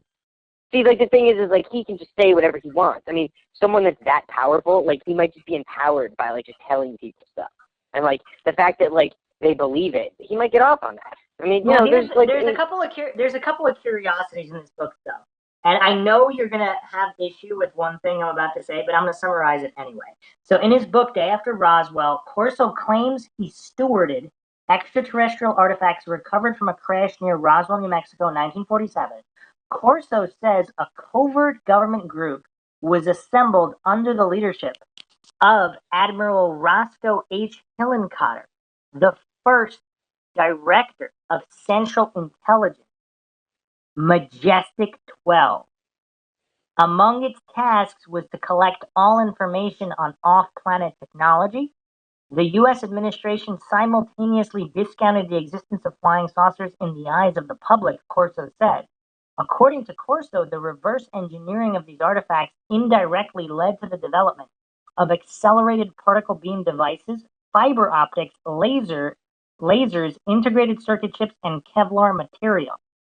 In the book, Corso also claims Strategic Defense Initiative, or Star Wars, was meant to achieve the destructive capacity of electronic guidance systems in incoming enemy warheads, as well as the disabling of enemy spacecraft, including those of extraterrestrial origin. So I know you don't want to talk about Majestic 12. I don't know why, but you seem to not ever want to talk about Majestic 12. But Corso is saying all of these things. So why would he be saying this if this is all not true?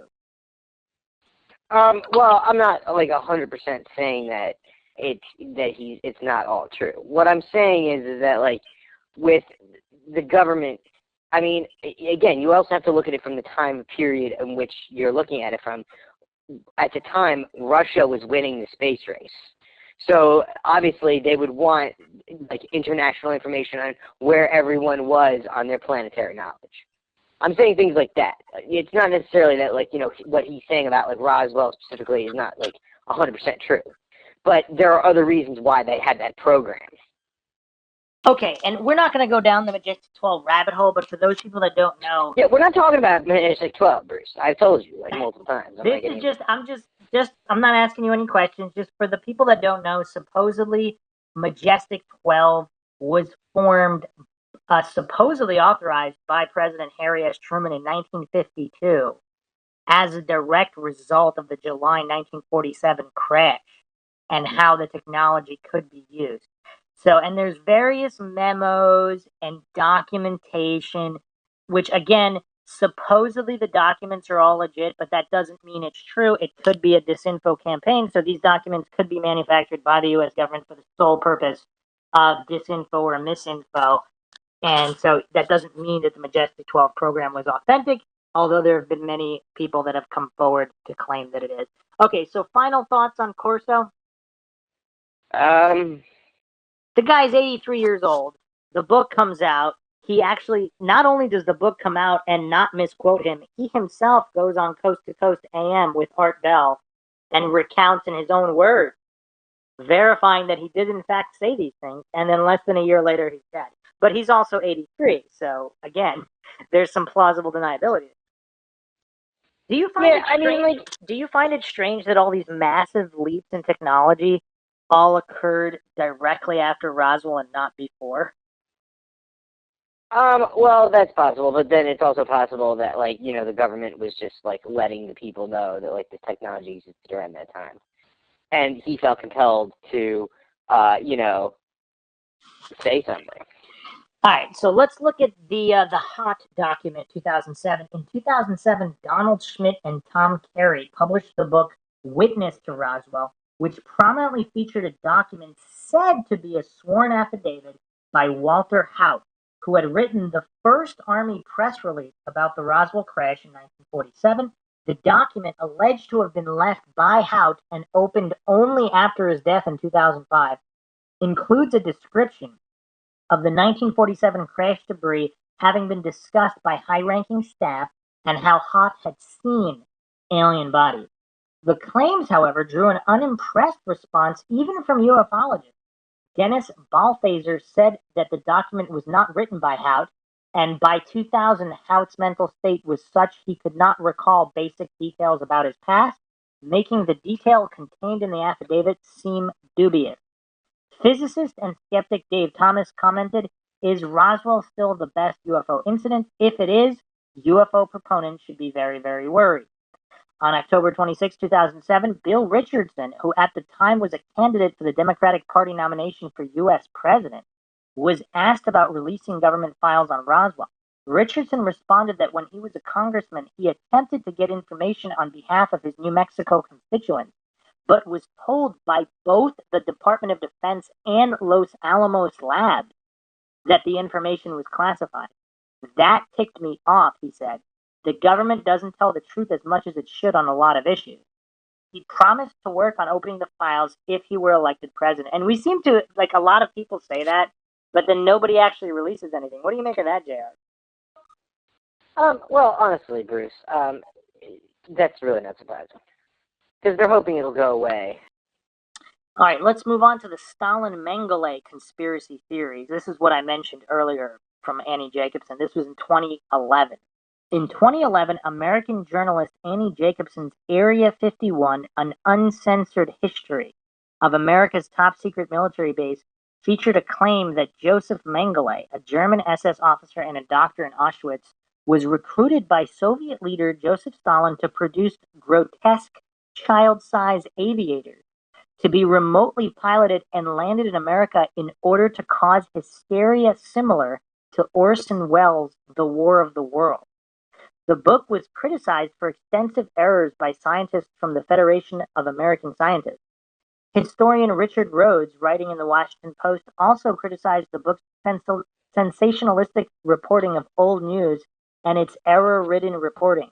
He wrote, all of her main sources' claims appear in one or another of the various publicly available Roswell UFO Area 51 books and documents churned out by believers, charlatans, and scholars over the past 60 years. In attributing the stories, she reports to an unnamed engineer and Manhattan Project veteran, while seemingly failing to conduct even minimal research into the man's sources. Jacobsen shows herself, at a minimum, extraordinarily gullible or journalistically incompetent.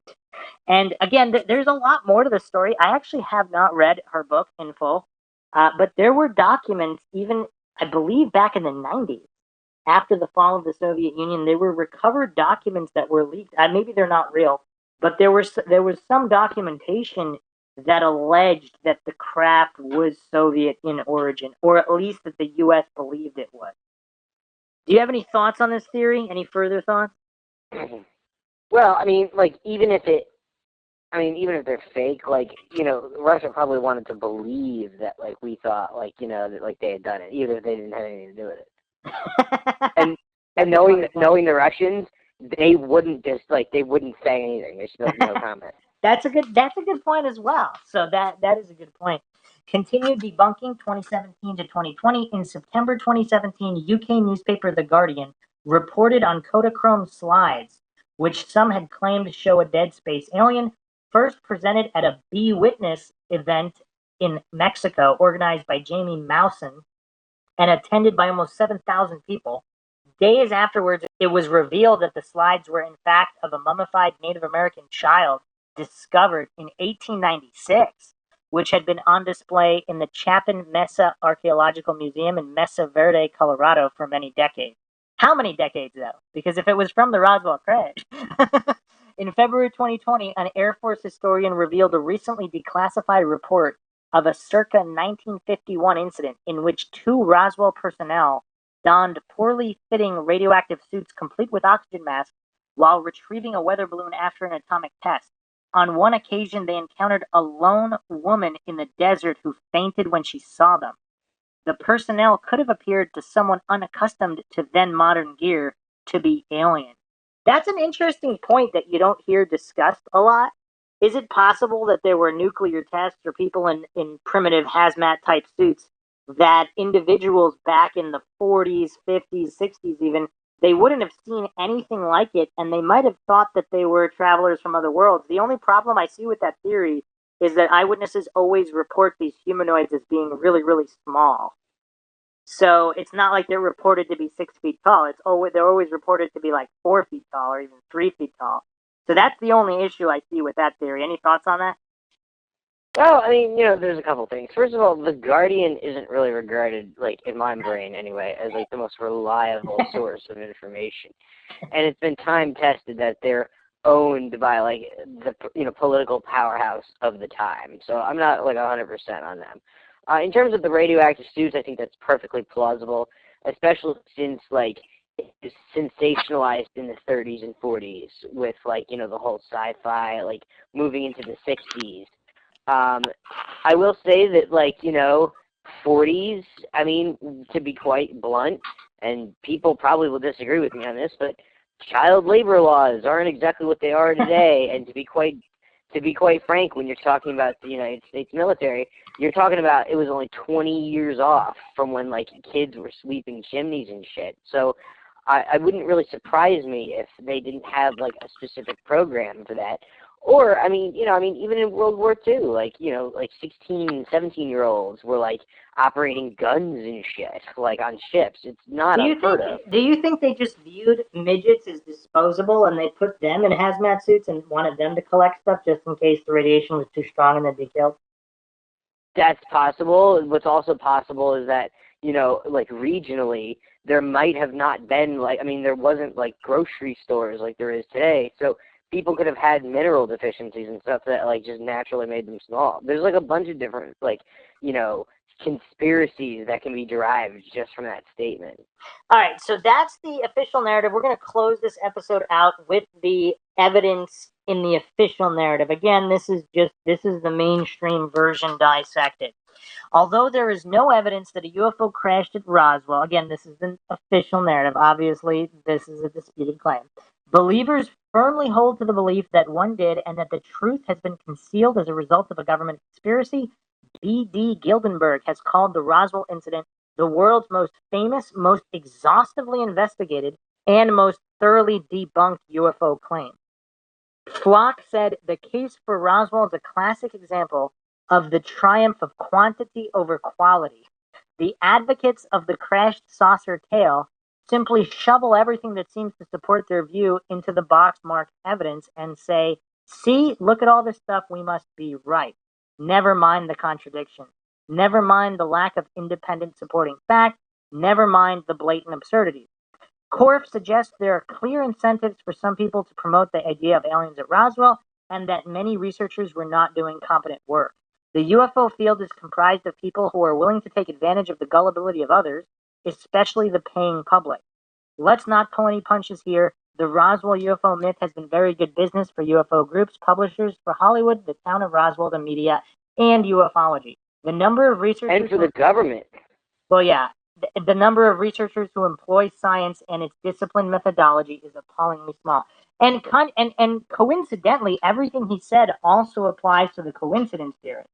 Because any kind of contradiction, they immediately into the box marked debunked and say, see, look at all the contradictions, we must be right. So everything he said was also pretty accurate psychological projection on his part regarding the coincidence theorist. Yeah, and it's a very centered answer because, to be honest, like, one of the biggest gray areas is the fact that when you just take everything and throw it into the box marked evidence, what do you think the government does?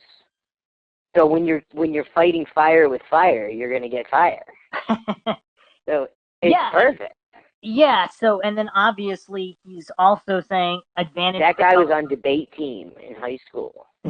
He's also saying that about these people who are willing to take advantage of the gullibility of others, especially the paying public, because the government never does that with taxpayers, right? The guys... Yeah, again, fire with fire. Like, it's all the way down the line. Yeah, Flock is pretty goofy across the board here.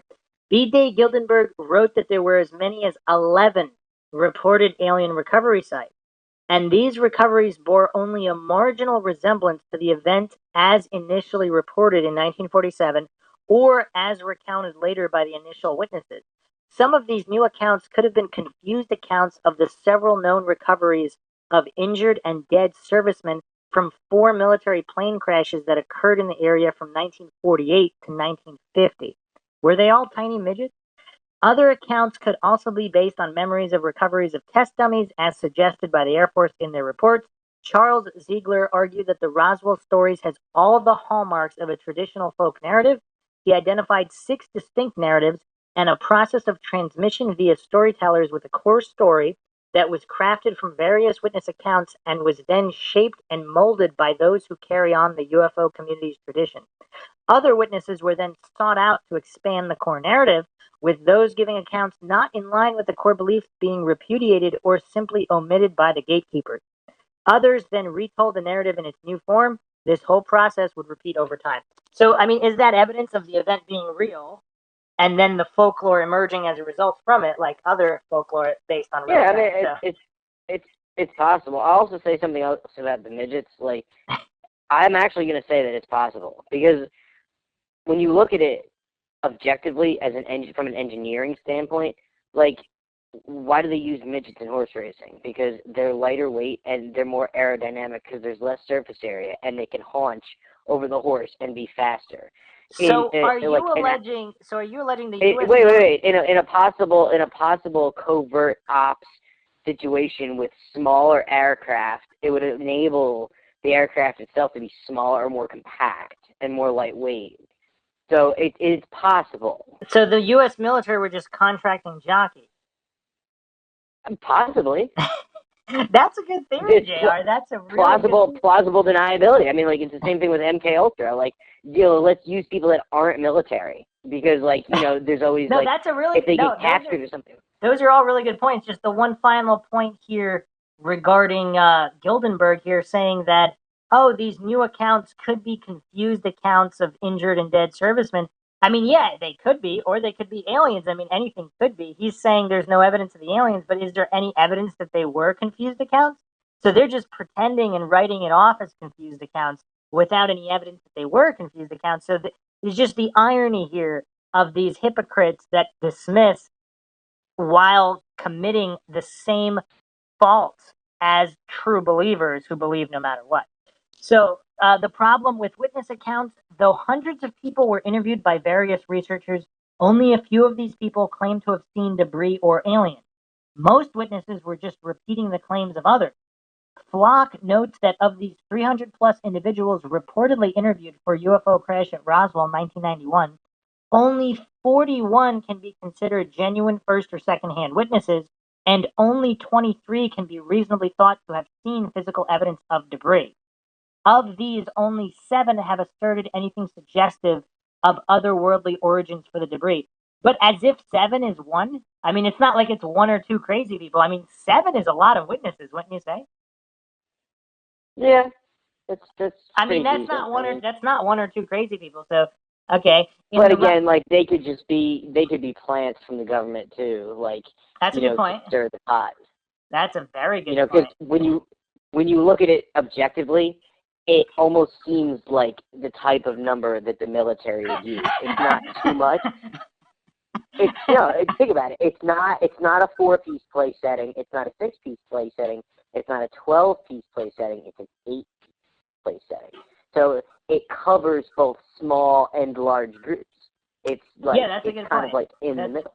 And that's another thing these so-called debunkers fail to even comprehend. It's like they don't have the mental capacity to look at all these theories objectively. If you haven't checked out the MINDSHOCK episode, Debunking Debunkers, I go through all of this as well. In the Roswell incident, Marcel stated, quote, "Actually, this material may have looked like tinfoil and balsa wood, but the resemblance ended there. They took one picture of me on the floor holding up some of the less interesting metallic debris. The stuff in that one photo was pieces of the actual stuff we found. It was not a staged photo," end quote.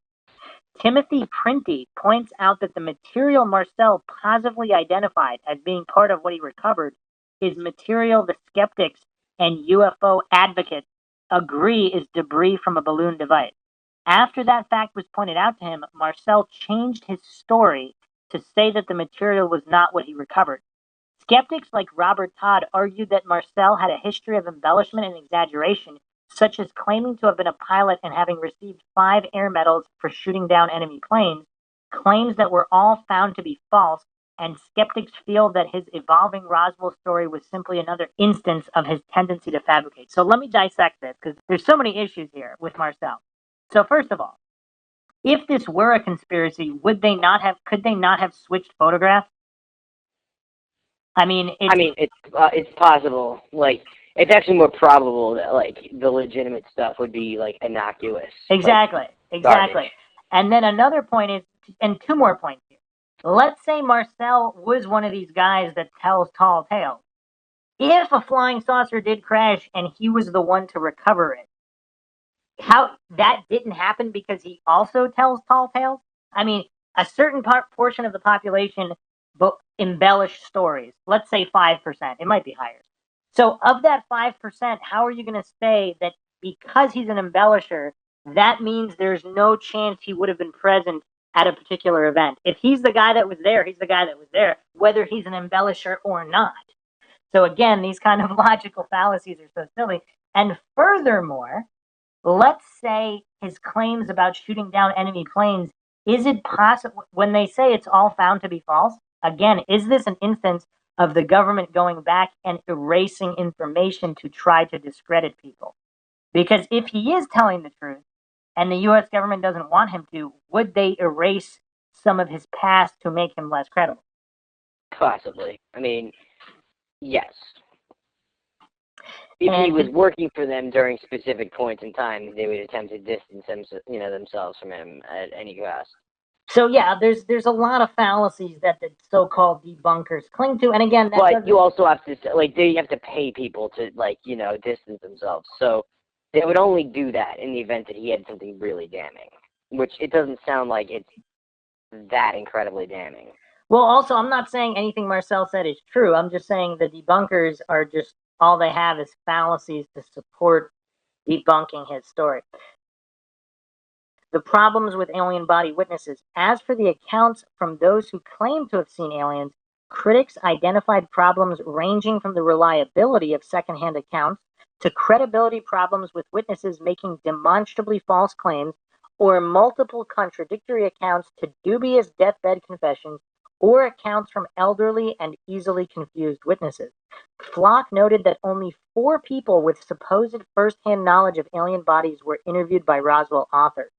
All reports of bodies came about a minimum of 31 years after the fact. And I'm actually not sure that's true. I believe there's one memo that references an account at the time. We'll be going into that in the next episode. But this, and also 4 people, that's also more than one person. And all of everything that's just stated here with the problems with witnesses, demonstrably false claims, multiple contradictory accounts, dubious deathbed confessions, all of these are controls. There's a certain percentage of that exists with all real situations. I mean, look at the JFK assassination. There's a whole bunch of conflicting reports on who saw what and how he was shot. That doesn't mean he wasn't shot. Right? Yeah. So, I mean, you could look at even in recent times where you have people with cell phone footage at certain events where whatever event happened, you have contradictory claims at every single event, even events that are known to have happened. So this silliness in saying that these 100% of witnesses are not reliable, therefore it didn't happen, that's really, really silly. Yeah. Okay, another point here, grays and false memory syndrome. In popular lore, grays are said to be the creatures whose flying saucer crashed near Roswell in 1947. Various claims have the grays' bodies found among the wreckage, while others assert that some survived. However, no mention of alien bodies related to the Roswell incident occurs until 1980. Again, I'm not 100% sure that's true. Again, we're just looking at the Wikipedia here. In later episodes, we will examine other claims for veracity. In the interval between 1947 and 1980, the idea of gray aliens had entered the public consciousness, beginning with the Betty and Barney Hill incident. In December 1963, Betty Hill and her husband Barney sought out a psychiatrist after Betty experienced recurring nightmares. On February 10, 1964, the ABC network broadcast an episode of the science fiction television show The Outer Limits that featured an extraterrestrial with large wraparound eyes. 12 days later, during a hypnosis session, Barney Hill told his psychiatrist a story about being a being with wraparound eyes. Modern psychiatric consensus is that Hill experienced false memory syndrome, in which therapy methods such as hypnosis led to confabulation. And you know what's curious? I don't recall the details, but didn't they not have a TV? So they were not able to see that episode. Is that I believe that's what some people have asserted. I don't know if they ever nailed down whether they can prove, because if they can prove that they never saw the episode, then what? On October 20th, 1975, the NBC network aired a made-for-TV movie inspired by the Hills, starring James Earl Jones. Depictions of gray aliens would go on to appear in a number of books, films, television shows, such as the 1977 film Close Encounters of the Third Kind. Is that your favorite film, Jared? I'm not at liberty to say. Grays would later be incorporated into the Roswell legend. And again, in later episodes, we will be examining the true root of these grays. I mean, there's even grays on cave paintings and part of Native American legends and lore. So they predated these pop culture iterations by hundreds, if not thousands of years. So these silly notions that they were just created for TV in the past few decades are easily debunked, so to speak. All right, so the final point here, Roswell as myth. A June 1997 CNN Time poll revealed that the majority of people interviewed believed that aliens had indeed visited Earth and that aliens had landed at Roswell, but that all relevant information was being kept secret by the U.S. government. According to anthropologists Susan Harding and Kathleen Stewart, the Roswell story was a prime example of how a discourse moved from the fringes to the mainstream according to the prevailing zeitgeist. Public preoccupation in the 1980s with conspiracy cover-up and repression aligned well with the Roswell narratives as told in the sensational books which were being published. Additionally, skeptics and some social anthropologists saw the increasing elaborate accounts of alien crash landings and government cover-ups as evidence of a myth being constructed. Prominent skeptics Joe Nickell and co-author James McGaha identified a myth-making process which they called the Roswellian syndrome. In this syndrome, a myth is proposed to have 5 distinct stages of development: incident, debunking, submergence, mythologizing, and reemergence, and media bandwagon effect. The authors predicted that the Roswellian syndrome would play out again and again in other UFO and conspiracy stories. And again, ironically, it's the same point in terms of government propaganda and official narratives and coincidence theories. They kind of follow the same structure as well. All right. So, any final point here, Jr. In our introductory episode here? In the next episode, we'll be diving deep into the actual firsthand accounts and information that occurred at the time, debunking these so-called debunkers that are stating that all of these claims came many decades later. Well, I would just ask that the viewership, keeps an open mind in general, because, it's proven that the government, just makes stuff up. It's also proven that people just make stuff up. So as we, delve deeper and deeper and deeper into this, I ask that, everyone forms their own opinion and, submit comments, because I really kind of want to answer, some of the questions that I know you're, gnawing at the bone for me to answer. Well, that's what the next episode is for, JR. We'll be diving deep, so make sure you join us for the next episode. We'll be getting into more of the nitty-gritty revolving around the Roswell incident. Hope you guys enjoy another edition of the MindShock podcast in the Roswell series. Feel free to leave any of your theories or beliefs regarding the Roswell crash, and if you know any individuals connected to the crash, we welcome second, third, fourth-hand accounts as well, because again, this is MindShock, where the only thing we know for sure is that we don't know anything for sure, so we will logically examine any theory or any account without falling for logical fallacies. As always, if you enjoy the podcast, you can donate to our PayPal. Just check the link in the description. Make sure you subscribe to the channel, hit the bell for notifications, or you can just go to youtube.com/MindShock. Like and share this particular podcast on social media platforms, of which you can find us on Twitter, Facebook, Reddit, and Patreon. Patrons do get priority for case topic, logical analysis, co-podcaster requests. You can also be a guest on the podcast depending on your tier. This is Bruce McGuire signing off. Yeah, tapping it. We'll catch you guys next time.